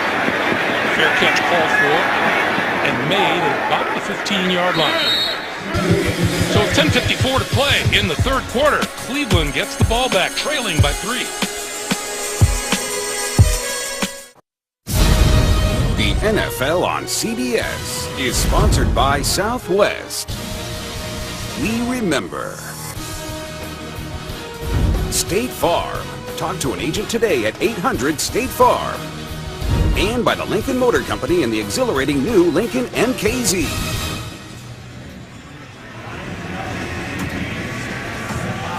Well, you come to this city, you don't dare order anything other than a cheesesteak, do you? That looks good right about now, doesn't it? Oh, right about any time. From the 15, back snap into the end zone. And out for the safety.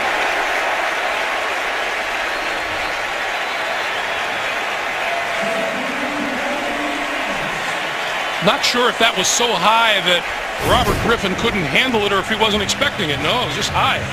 Yeah, that went right over his head. Cameron Irving, second-year center, sails it. Not the part of the field. You know, here Cleveland was feeling good about themselves. They got the ball first coming out after the half. They got the field goal to get this thing within a field goal.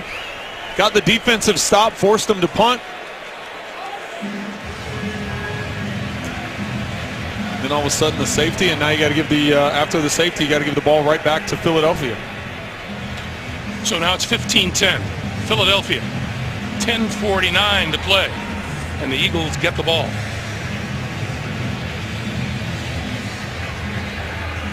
This is where the veteran leadership of Robert Griffin has to step up. You have to get everybody to calm down offensively. Say, listen, we had the ball, one possession, coming out in the second half.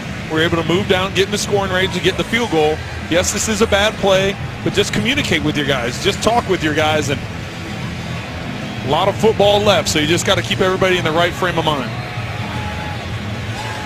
You know, it's interesting you say that, because remember we asked Robert about when he came in, is it something that he went out to try to prove to people? And he basically said, no, I kept my mouth shut and just tried to show that hard work gets it done. And Joe Thomas echoed that same thought. Yeah, I was impressed with that, what his answer was. You know, everybody had preconceived notions of what Robert Griffin was going to be like just because of all the thing that's out there publicly. And so he knew that. He knew it was out there. He's aware. And he just wanted to, he made it the point to us that I just want to keep my mouth shut, come in and work hard. And you can see the guys responded to it. They voted him a captain. Colquitt kicks it away. And all the way back to the 7-yard line is Darren Sproles. And gets hooked and brought down at about the 27-yard line. Tackle made by Don Jones. Tuesdays this fall, NCIS's Michael Weatherly returns to CBS in the new legal drama Bull, premiering Tuesday, September the 20th, only CBS.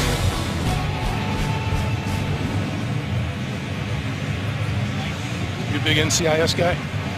You know, I've watched it a few times. I don't get around to watch a lot of TV. With the kids, I'm always running from activity to activity, and so not a ton of it. I am a big Survivor watcher, though.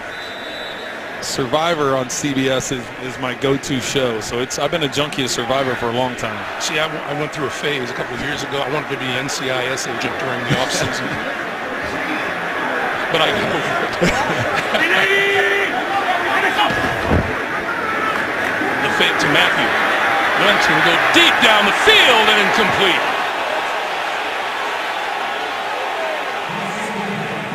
Well, there's the throw down the field that I've been looking for all game, and I want to take another look at this because it looks to me like Joe Hayden gets away with either a hold or a pass interference. Once the ball's in the air, see him right there, he's got a hold of that left arm. That's a good no call. There's some contact between the two of them, but there's a hook on that left arm. But Joe Hayden with off-season ankle surgery says he's just about back to 100%. And he's one of the good ones. Yes, he is. And it was he came in and had a good meeting with us yesterday, telling us about Robert Griffin coming in and just the overall attitude Hugh Jackson's brought in. To the outside, that is complete to Dorial Green Beckham. His first catch of the day came over in the trade from Tennessee.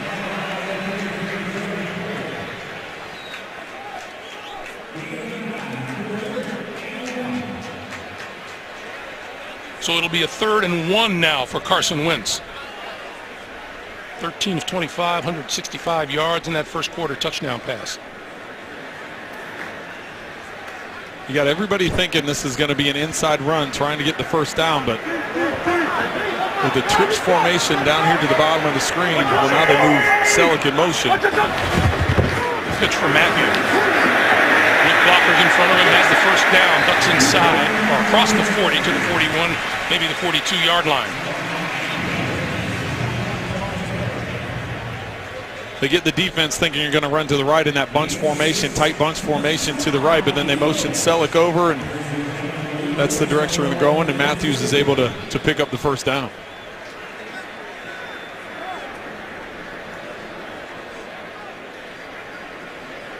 Doug Peterson, his days in Kansas City,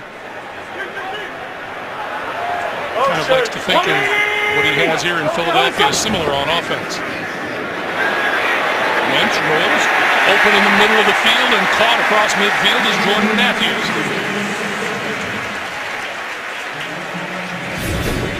Nassib not biting.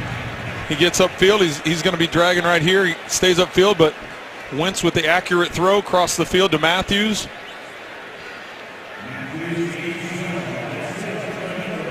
Matthews dropped the first pass of the day. He's now 5 catches for 89 yards and a touchdown.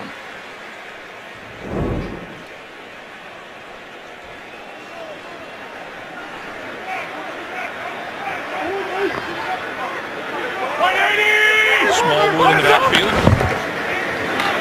Smallwood with the handoff to about the 45. You know, Doug Peterson is one of those guys. Started 9 games before the rookie Donovan McNabb took over for the Eagles back in '99. The following year, Peterson started 8 games for guess who? Cleveland Browns. All of the 17 career starts, either with the Eagles or the Browns. And 3-14 career record as a starting quarterback.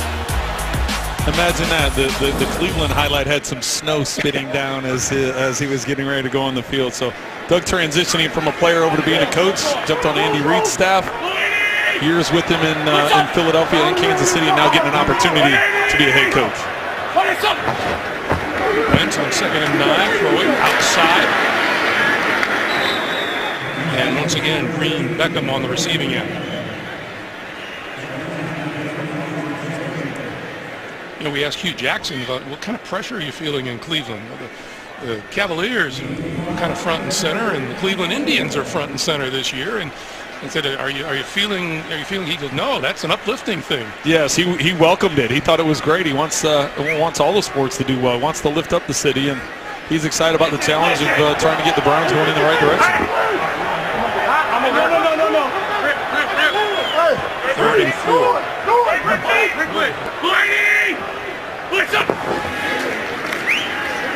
Carson Wentz with time and dropped once again by Jordan Matthews.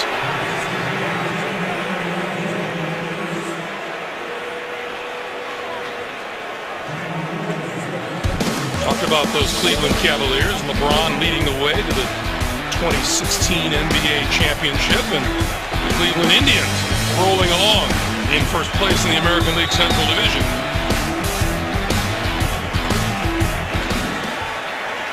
Meanwhile, Doug Peterson has decided that he's going to go for it on 4th and 4. You like this call? I do like this call. I think they're going to try and go hard count, see if they can't get an easy first down. But I don't think it's one of those trick deals. I think they're going to run a play. Wentz, quick pass over the middle. It's complete, very close to the first down marker. It appears that he would have it. That's to Zach Ertz. And you think this is an easy job playing quarterback in the National Football League? You have Kirksey coming free right up the middle. You've got to step in and make a throw, make an accurate throw, put it in position to where the defender can't knock it down. Poyer's all over it, but because of the location of the pass and the willingness of Wentz to stand in the pocket and take the hit, the Eagles end up with the first down. First down now at the Cleveland 35. Wentz going to go for it all. Down the side, it is caught for the touchdown!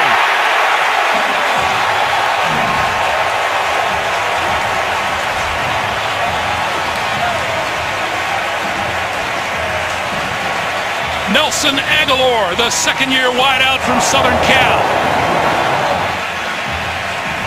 And a beautifully placed ball by Carson Wentz.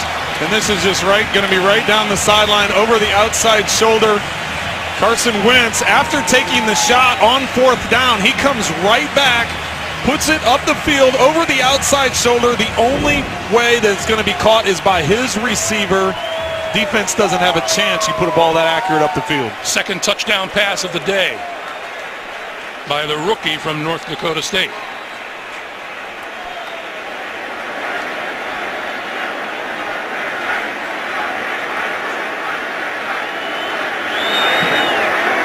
Extra point is good. We asked Carson Wentz, he's going to have family here today. He said, "You betcha." I think they're having a good time.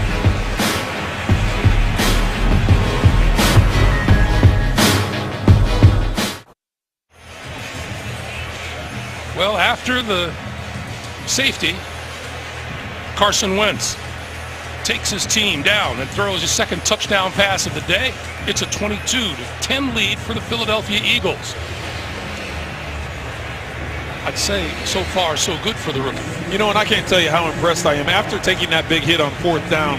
When the sideline calls a pass play after taking a hit like that, a lot of times you look to the sideline like, did you not just see me get the crud knocked out of me? It's like, why are we throwing a pass play? Let me hand it off and catch my breath a little bit. But he stepped back the very next play, went deep, and with the perfect throw for the touchdown. George Atkinson in the end zone, not going to bring it out. So they'll start from the 25. We'll take a timeout with 6:17 to play in the third. And RG3 looking to make some magic. The NFL on CBS is sponsored by FedEx, helping small businesses simplify e-commerce. And by McDonald's. I'm loving it.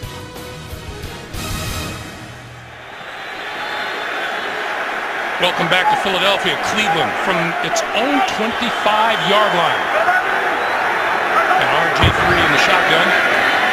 Going to hand it off to Crowell, and Crowell with some running room fights his way out to the 35-yard line. That should be enough for another first down. So here are the numbers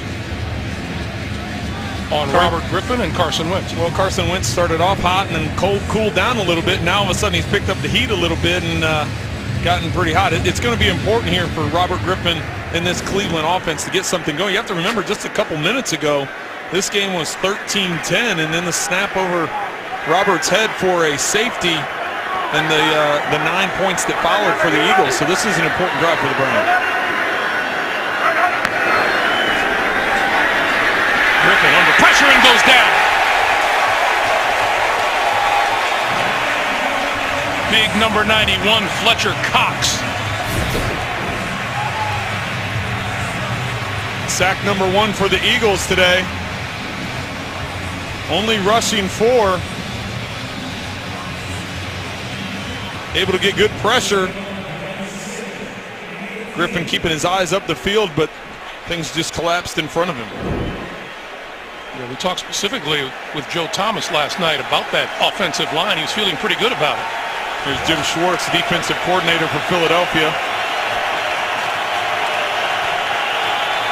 Felt really good about the guys he had up front, and it showed on that play. And penalty marker flies. It appears that the play clock expired before the snap. Well, from where the flag was thrown, it's on the far sideline. Offside, number 75, defense. It's a 5-yard penalty. Still second down. Wow, they completely ignored the play clock. Vinny Curry was in at defensive end. He's going to be the one that gets a quick jump. But I'm pretty sure the play clock expired long before he jumped. Well, that's the back official. That's his job before the snap hits, because he's looking back there for pass interference and those kinds of things. So his job is to keep an eye on that play clock. And Monday, to go. when the flag was thrown on the far side, they had to realize it was something else. Griffin with time. Lobbing at this side, incomplete, overthrows his intended receiver Pryor.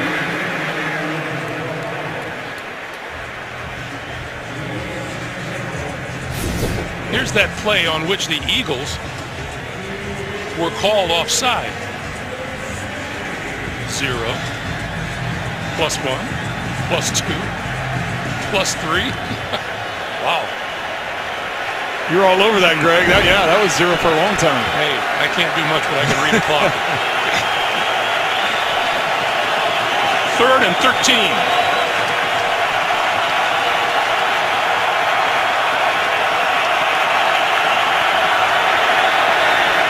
Just got the snap off. Far side of the field, complete, but short of the first down. Coleman with the catch. Don't be surprised if the Browns don't go for it here. As they run the punting unit on, right? They're just a couple yards short. They brought a lot of pressure from the left side. They tried to overload the left side, drop out into coverage on the right side. Not able to get to Griffin in time, but keeping them short of the sticks. Britton Colquitt to kick it to Darren Sproles. always an adventure when number 43 is on the receiving end. At the 15, dodges one tackle, and then hit as he crosses the 20, about the 21. And with 3:24 to play in the third, 22-10 Eagles.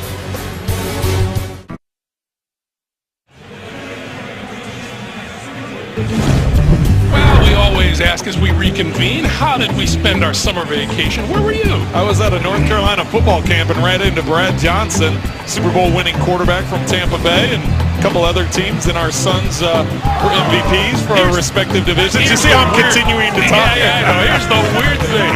At our seminar, we have all these quarterbacks on staff. Jamie Erdahl came up the winner. How'd that happen? You know, did you notice how I kept talking? I wanted to talk right through Jamie winning that quarterback competition. I'm proud of her. She showed up. And hey, and the thing they didn't show is you did that in heels. I did. That was the impressive I went to thing. quarterback camp too, obviously, Trent. Through a mean spiral. I just didn't go to the same camp as your son. That's but right. now that is fodder for 17 weeks of me beating you at something. What is up?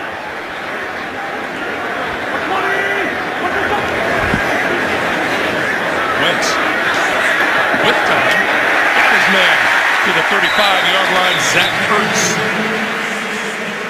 We were talking with Carson Wentz, and we asked him about how he's established rapport with any of his receivers, and he says particularly with Jordan Matthews and Zach Ertz. Well, it showed up today. It's he's been dialed in. Ertz now with the 6th reception. Matthews with 5 receptions. Those are the 2 leading receivers for the Eagles right now. So he told us the truth. He told which guys he was dialed in with. That was good. This is Ryan Matthews, and Matthews tiptoeing on the sideline. We were busy throwing footballs, and look what our colleague was doing. Look at that. Waging my own personal war on the yellowfin tuna. I like that. Where was that? Where exactly was that? That would be off the coast of St. Martin. Nice. I'm working steadfastly on my tan too. 2nd and 3.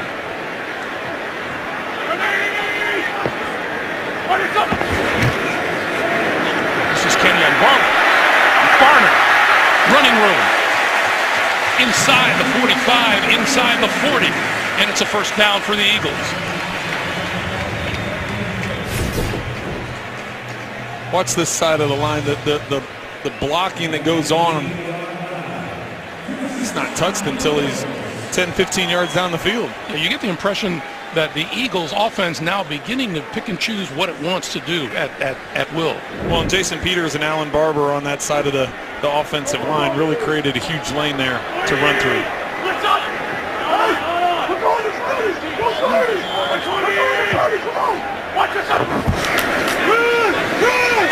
Far side, Sproles turns the corner. Had some running room, it couldn't stay in bounds. One more time going to the left side of the line. We talked about Peters and Barber on the previous play. That time, Brent Selleck was on the left edge as well. So just getting around that outside, getting the contain, and Sproles picking up nice chunky yardage. You know, I suppose it's a legitimate question to ask that with you and Phil Simms and Dan Fouts and Rich Gannon on our announcing staff, Jamie Erdahl outthrew you all. She did. She did. It was a very accurate throw on her part. Lost the football.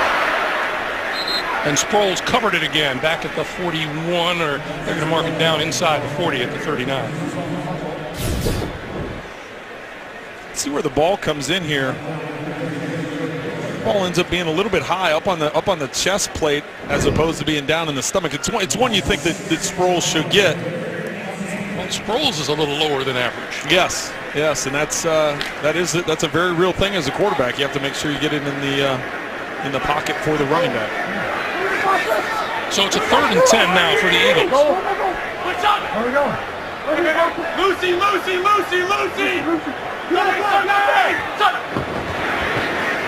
Wentz, little pump fake, and then has to eat it back at the 43-yard line. Carl Nassib in on the quarterback as we hit The end of the third quarter.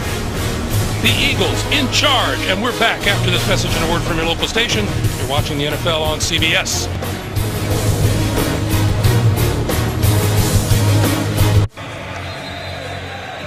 Along with Trent Green, Jamie Erdahl, our producer Jim Rickoff, our director Suzanne Smith, Greg Gumbel back in Philadelphia as we start the fourth quarter. The Eagles with a 22-10 lead. And the kick is going to be allowed to bounce inside the 10, and the Eagles are going to bring it to a stop at the 1.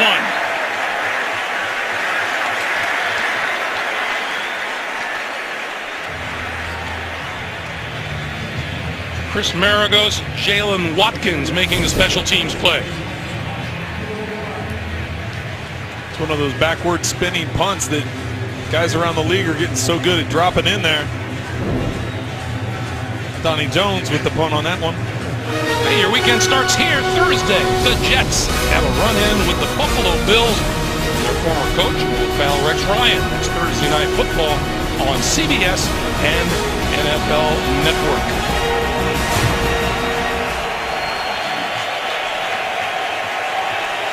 Leotis McKelvin, it's been a relatively injury-free game. Leotis McKelvin, however, the Eagles say has a hamstring problem. So he is sidelined for the time being. Ron Brooks, fifth-year cornerback out of LSU, replaces him on the field as the Browns start this drive about as deep as you can get. And throwing out of the end zone is RG3 for a couple. Malcolm Johnson with the reception. We get an update from New York. JB and Boomer. Osweiler has a weapon here. He sure does, and it's Will Fuller, the rookie out of Notre Dame. They said he was quick. Look how quick he really is. Texans lead 20-10. That's an 18-yard reception from Fuller. 20-14, excuse me. Texans over the Bears. So Greg is working with two quarterbacks, huh? Trent Green and Jamie Erdahl, huh? I don't need to hear it from you too, JB. Come on now.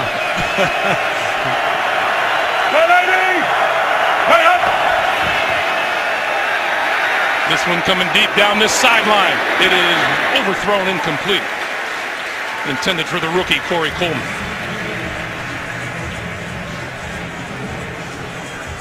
We can see they're going after Ron Brooks there. We just mentioned the fact that he's in playing corner with McKelvin out with the injury. Trying to take the shot up that right sideline. Not able to connect, making a 3rd and long, coming out your own end zone. You know, I so want to ask Jamie what she would do here on 3rd down.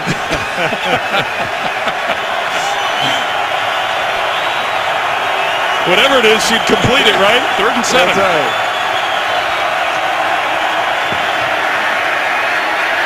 Sidearms it out of there, incomplete.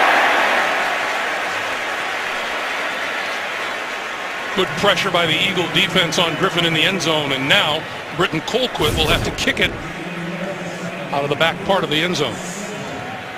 The pocket just collapsing. Nowhere really, even if Griffin wanted to bail out one way or another, there was nowhere to get around to the outside, and stepping up there was nowhere. So smart decision just throwing it away. Colquitt to kick to Sproles.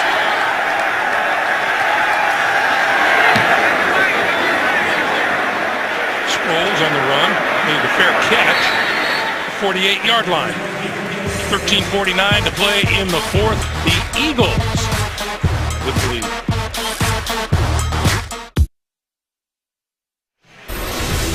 A reminder, Week 1 continues later today on Fox, and then tonight with Sunday Night Football on NBC, and tune in tomorrow for a Monday Night Football doubleheader on ESPN. We remind you too, Subway postgame show comes your way. JB and the gang, all the latest scores and highlights all coming up on the Subway postgame show. RG3 trying to figure it out with Pep Hamilton on the sideline. Well, and ever since that opening drive of the second half, they've kind of stalled. They had the snap out of the end zone that was the safety, and since then they haven't gotten a lot going offensively. So as the fourth quarter gets rolling here, they're going to need to piece something together. But first thing is they have to get the defense needs to get them the ball back. Great field position for Carson Wentz too. This is Ryan Matthews, and Matthews for a couple, and we get a late flag. Holding Number 65, offense. 10-yard penalty, still first down. That's right tackle Wayne Johnson.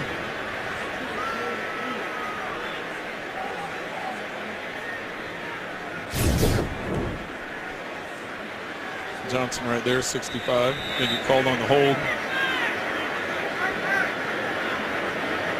Looks like he had that left hand up around John Hughes' jersey or shoulder pads there, pulled him down. Third time today the Eagles begin a drive in Browns territory. Browns first and 20. The game is Matthews again, and Matthews across the 45 to about the 46-yard line. Carl Nassib, who has played himself a pretty good game on defense. We've mentioned his name quite a few times today. Matthews putting together a decent day here. 15 carries, 50 yards. Running a combination with Barner. We talked about at the top a combination of he and Sproles. Sproles only with 9 yards rushing. Barner coming in with 42 yards rushing on the day so far.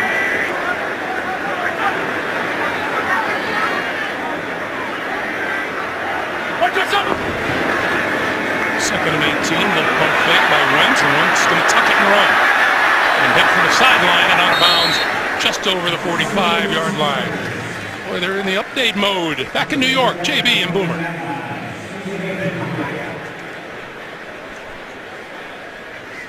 We will hold off on Boomer and JB for the moment. 3rd and 17. Big third down here for the Cleveland defense. Need to get the ball back for the offense as this fourth quarter clock continues to wind down. Yeah, we're coming up on 12 minutes remaining here in regulation. Watch what's up!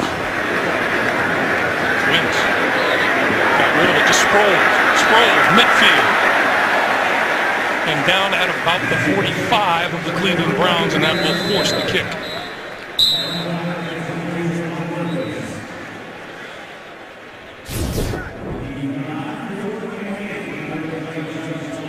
Sproles not realizing how far he had to go to get the first down, trying to split all three defenders. Great camera angle there to see what's going on and what he was looking at. And we have a Cleveland Brown down on the far side of the field at about the 26-yard line.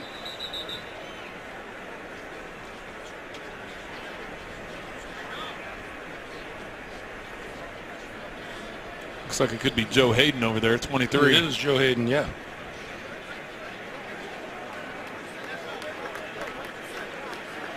Joe Hayden was all smiles last night, wasn't he?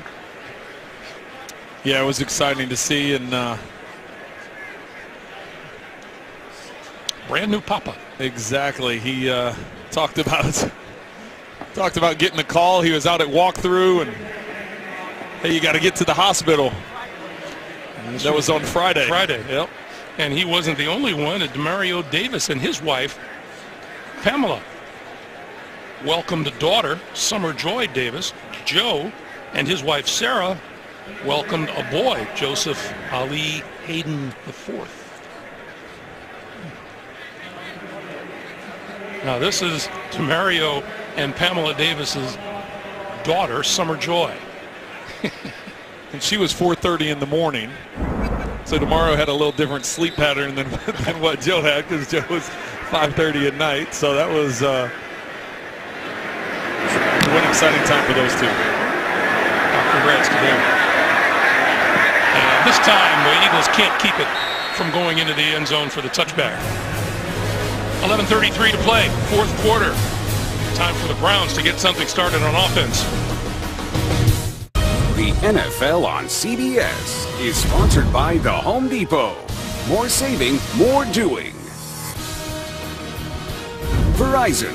Welcome to Verizon LTE Advanced, the next-gen network. And by Geico. 15 minutes could save you 15% or more on car insurance.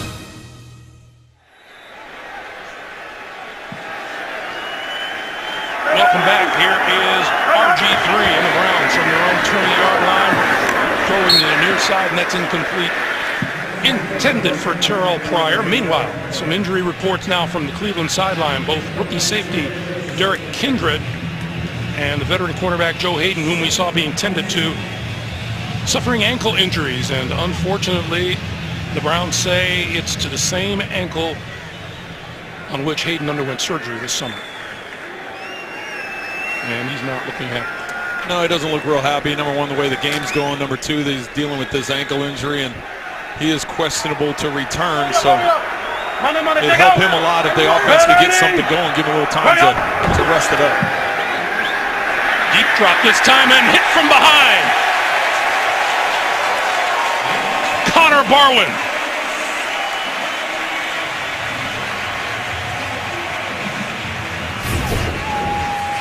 Connor Barwin just beating Joe Thomas around that left side.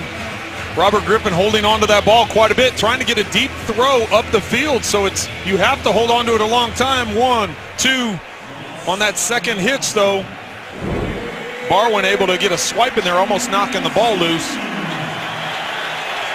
So now Robert Griffin has faced a ton of these today. 3rd and 19. Going to give it to Duke Johnson, and Johnson in the lead running room, but across the 20, out to about the 22, 21, 22-yard line, but not nearly enough for a first down.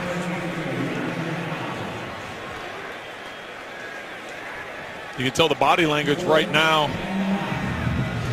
between the two sidelines. It's frustration for the Cleveland Browns at this point in time of the game. You can see it on Robert's face as well.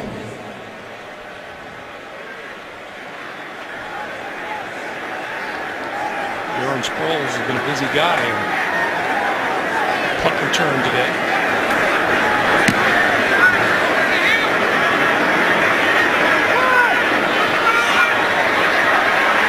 This way gets a huge block and is run out of bounds short of the 30-yard line. He'll be marked out at about the 28, 29-yard line. Isaiah Crowell made that hit.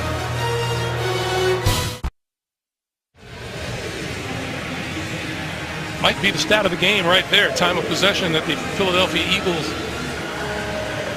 are enjoying. Well, a lot of that's in the second half.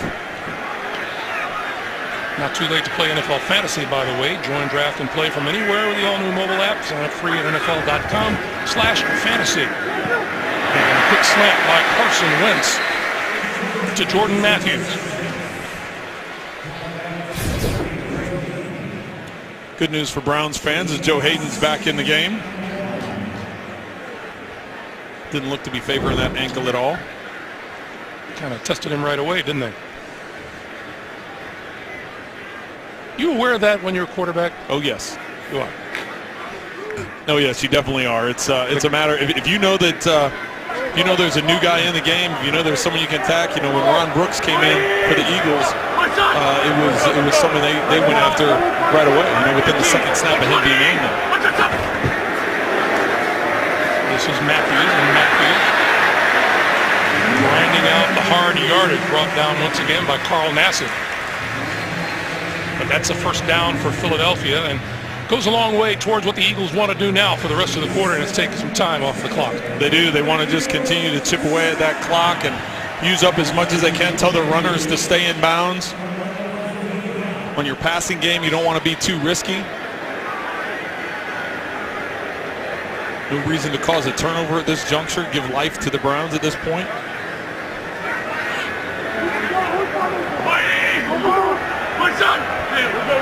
On the other hand, the Browns have to take some chances. They have to try getting the ball back. Matthews again. And dragged down from behind by Xavier Cooper. Hey, the wait is almost over. Be there when the Big Bang Theory kicks off with a star-studded premiere that will have everybody talking. It all happens Monday, September the 19th only. CBS.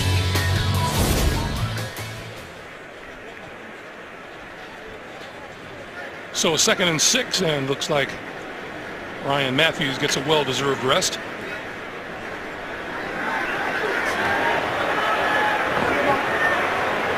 Sproles in the backfield along with Carson Wentz.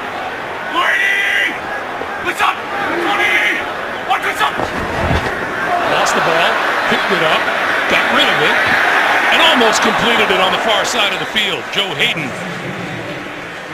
broke it up, intended for Jordan Matthews. That would have been so fitting of this day so far, Greg, if he had somehow completed that. Picks it up off the ground, about to take a hit. You can see where that delay helped because it was open, but because of that delay in the throw, it gave Hayden time to recover and knock it away.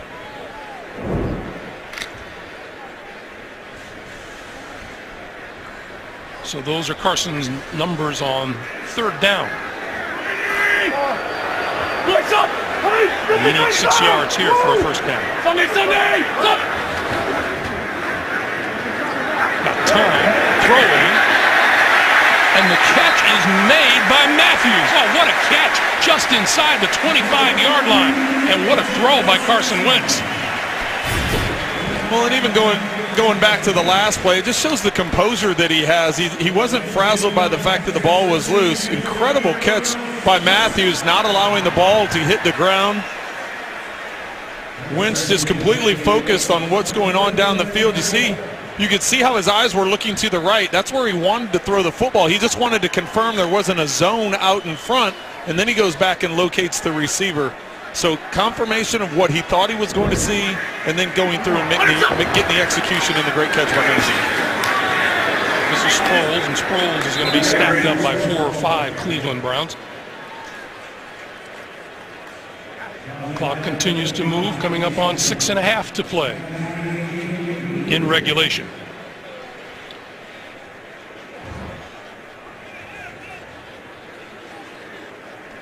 Robert Griffin III and Andrew Luck.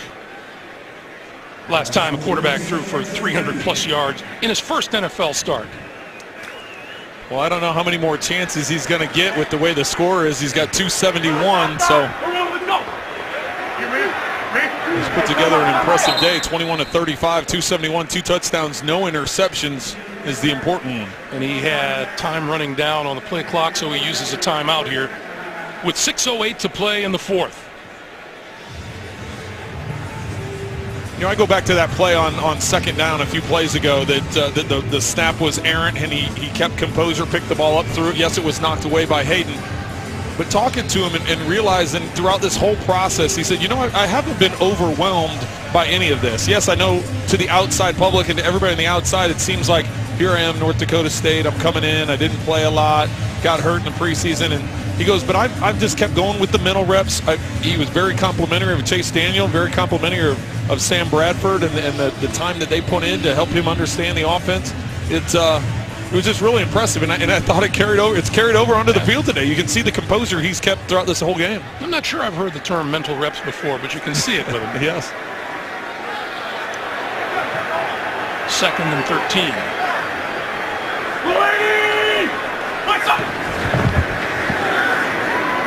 Quick pass, popped up in the air and grabbed by one of the Eagles, Nelson Aguilar. Little turnover in the making, avoided. Yeah, if you're a Browns fan right now, you're just shaking your head because this is one of those that could easily be a pick six the other direction when you throw that sidearm screen pass into a crowd and it tips up in the air. But that's the kind of day so far it's been for the Eagles, and right to Aguilar for a game. You know, you're right, Trent. It might be an indicator that it's your day. 5.5 to play. And well, here's a flag on the far side of the field, and let's see if there's a little preliminary movement by the Eagles. False start, number 11, offense. 5-yard penalty, still third down. Penalties on Wentz.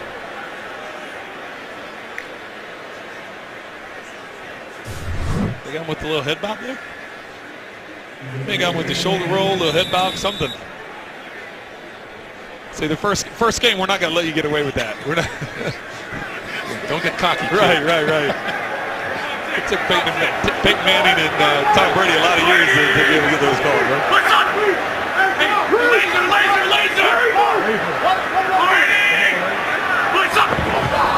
That's some early movement, and that's Jason Peters.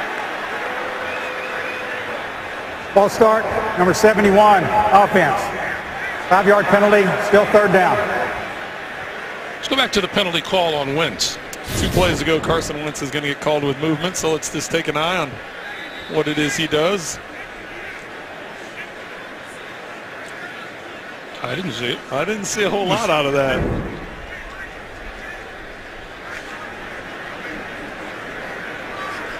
Looked like you had Nassib leaning over on that edge, but. So now it's a 3rd and 16. And Wentz over. Middle had it batted back down into his face. I know it's hard to believe, but there's always the chance that they could have said the wrong number as well.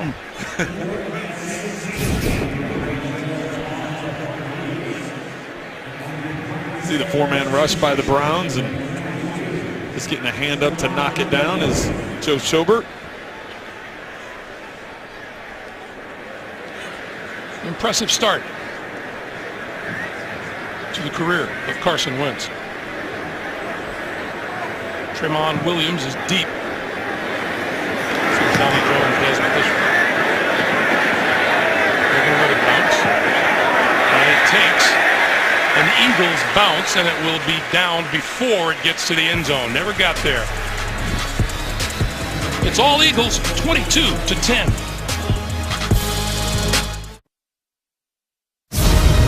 The NFL on CBS is sponsored by the all-new Chrysler Pacifica, imported from Detroit, and by Subway Restaurants.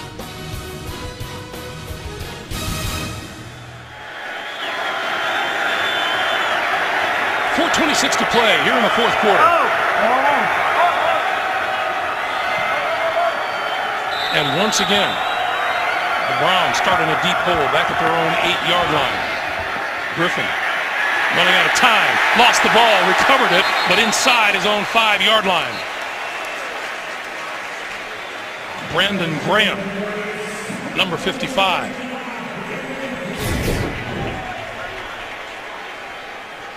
Griffin tries to step up into the pocket, doesn't have it secured with both hands. It gets chopped out as the Browns are going to a hurry up here. 3rd Eagles sack of the day of Robert Griffin. From the end zone, pushed it out of the end zone and almost intercepted at the 3.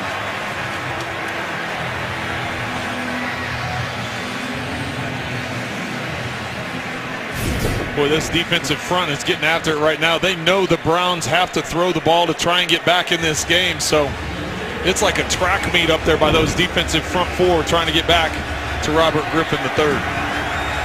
This isn't fun right now for RG3. 3rd and 14. Another 3rd and long.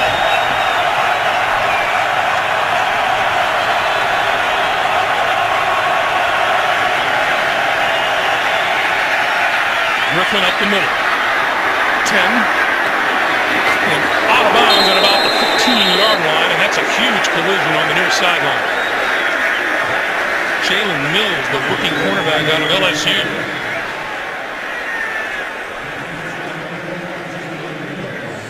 Looks like they're going to go for it on 4th down.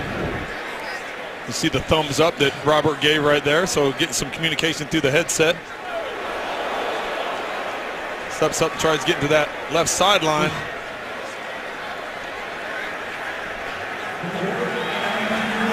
So 4th down at the 15. They need 3 yards for a 1st down to keep this thing going. Thrown to the outside, too high, couldn't be handled by Andrew Hawkins, and the ball will go over on downs.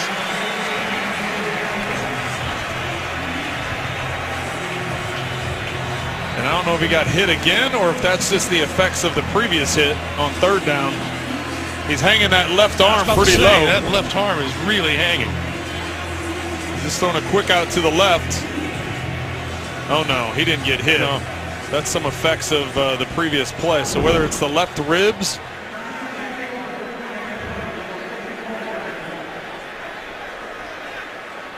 It's Robert Griffin's story today. Sacked 3 times, hurried 9 times, and knocked down 6 times. And here's that collision with Jalen Mills. So it looks like the hit was more to the left chest, left ribs area, not necessarily that shoulder, but he went to throw. Winston Payne after the throw to the left and didn't get touched on 4th down.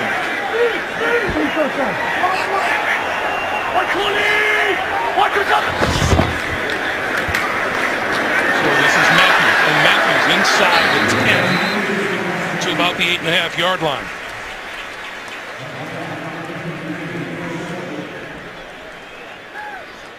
Ryan Matthews has quietly put together a pretty decent day. It's been solid all day. 18 carries, 69 yards. Hasn't broken off any big chunks of runs or big long runs, but he's been very consistent throughout the entire day.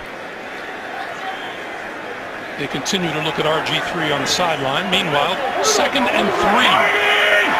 What's up? Kill!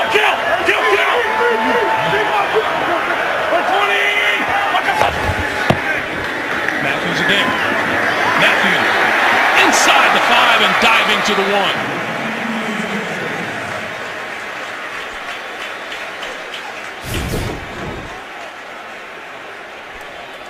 He tries sneaking through here, working that right side.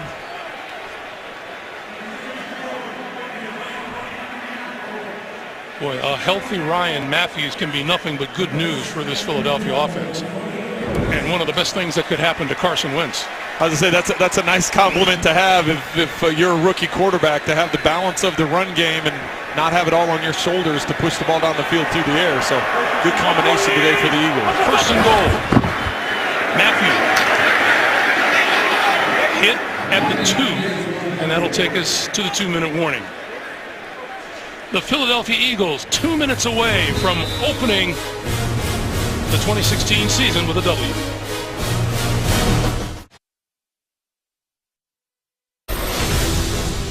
As we welcome you back, we remind you Week 1 continues later today on Fox, then tonight with Sunday Night Football on NBC. Tune in tomorrow for a Monday Night Football doubleheader on ESPN. 22-10, Philadelphia in the lead with 2 minutes to play. And the second half has belonged to the Philadelphia Eagles. Josh McCown, number 13, was just warming up. And it would appear Robert Griffin III would be done for the day. On 2nd and goal, Matthews. Matthews pushing just short of the goal line.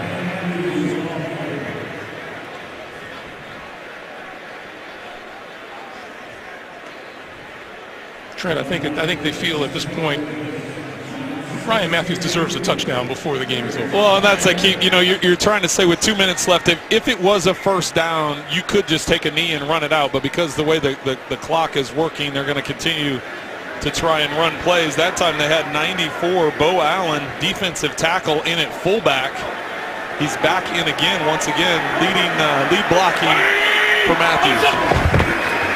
Matthews didn't get there, but we have a penalty marker down on the far side of the field. And that stops the clock at 1:16 to play.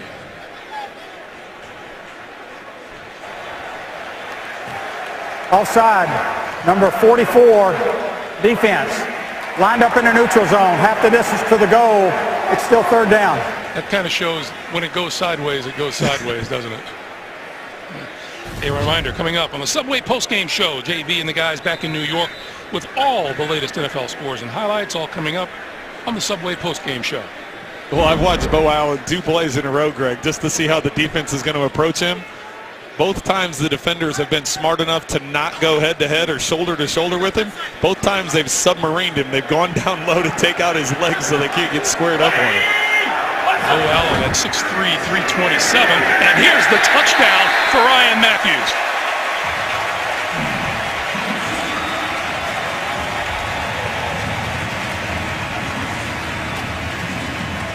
And a little lift from Bo Allen in the end zone. He's excited to be in there, help get him into the end zone. So, quick little lift. He has the kick-out block there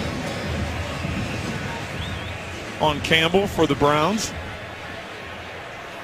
And then Matthews going airborne and And you know it's a pretty good trip to the end zone when you have a teammate catch you there. When your tackle is not blocking anybody and is able to catch you in the end zone, that's a good thing, right? Caleb Sturgis for the extra point. And it is good. So with 1:12 to play, the Eagles' lead is now 29-10 over the Cleveland. That's long snapper John Dornbos for the Philadelphia Eagles, and we got to know him a little bit on Friday. He's a finalist in the show America's Got Talent over on NBC, and that's going to be coming up on Tuesday. But he's a magician, and he's a great musician. This is called a pass. You actually bend a card in half like this. And Jamie, you're going to help us. We're going to put Trent's 4 right there in the center, and you can see it with the bend. Yep. All I need you to do is snap your fingers. And Trent, that's called a completion right there of the pass. Miss you, buddy. Hey, I'm pulling for you, John. I know my family and I will be watching you. And more importantly, we'll be voting for you. He's been impressive on the show, and how he got that card to the top with my name, I have no idea. He makes your head explode. You sit there and you watch him, and he makes your head explode. Well, and he has great stage presence while he's doing it. Great personality, and wish him good luck.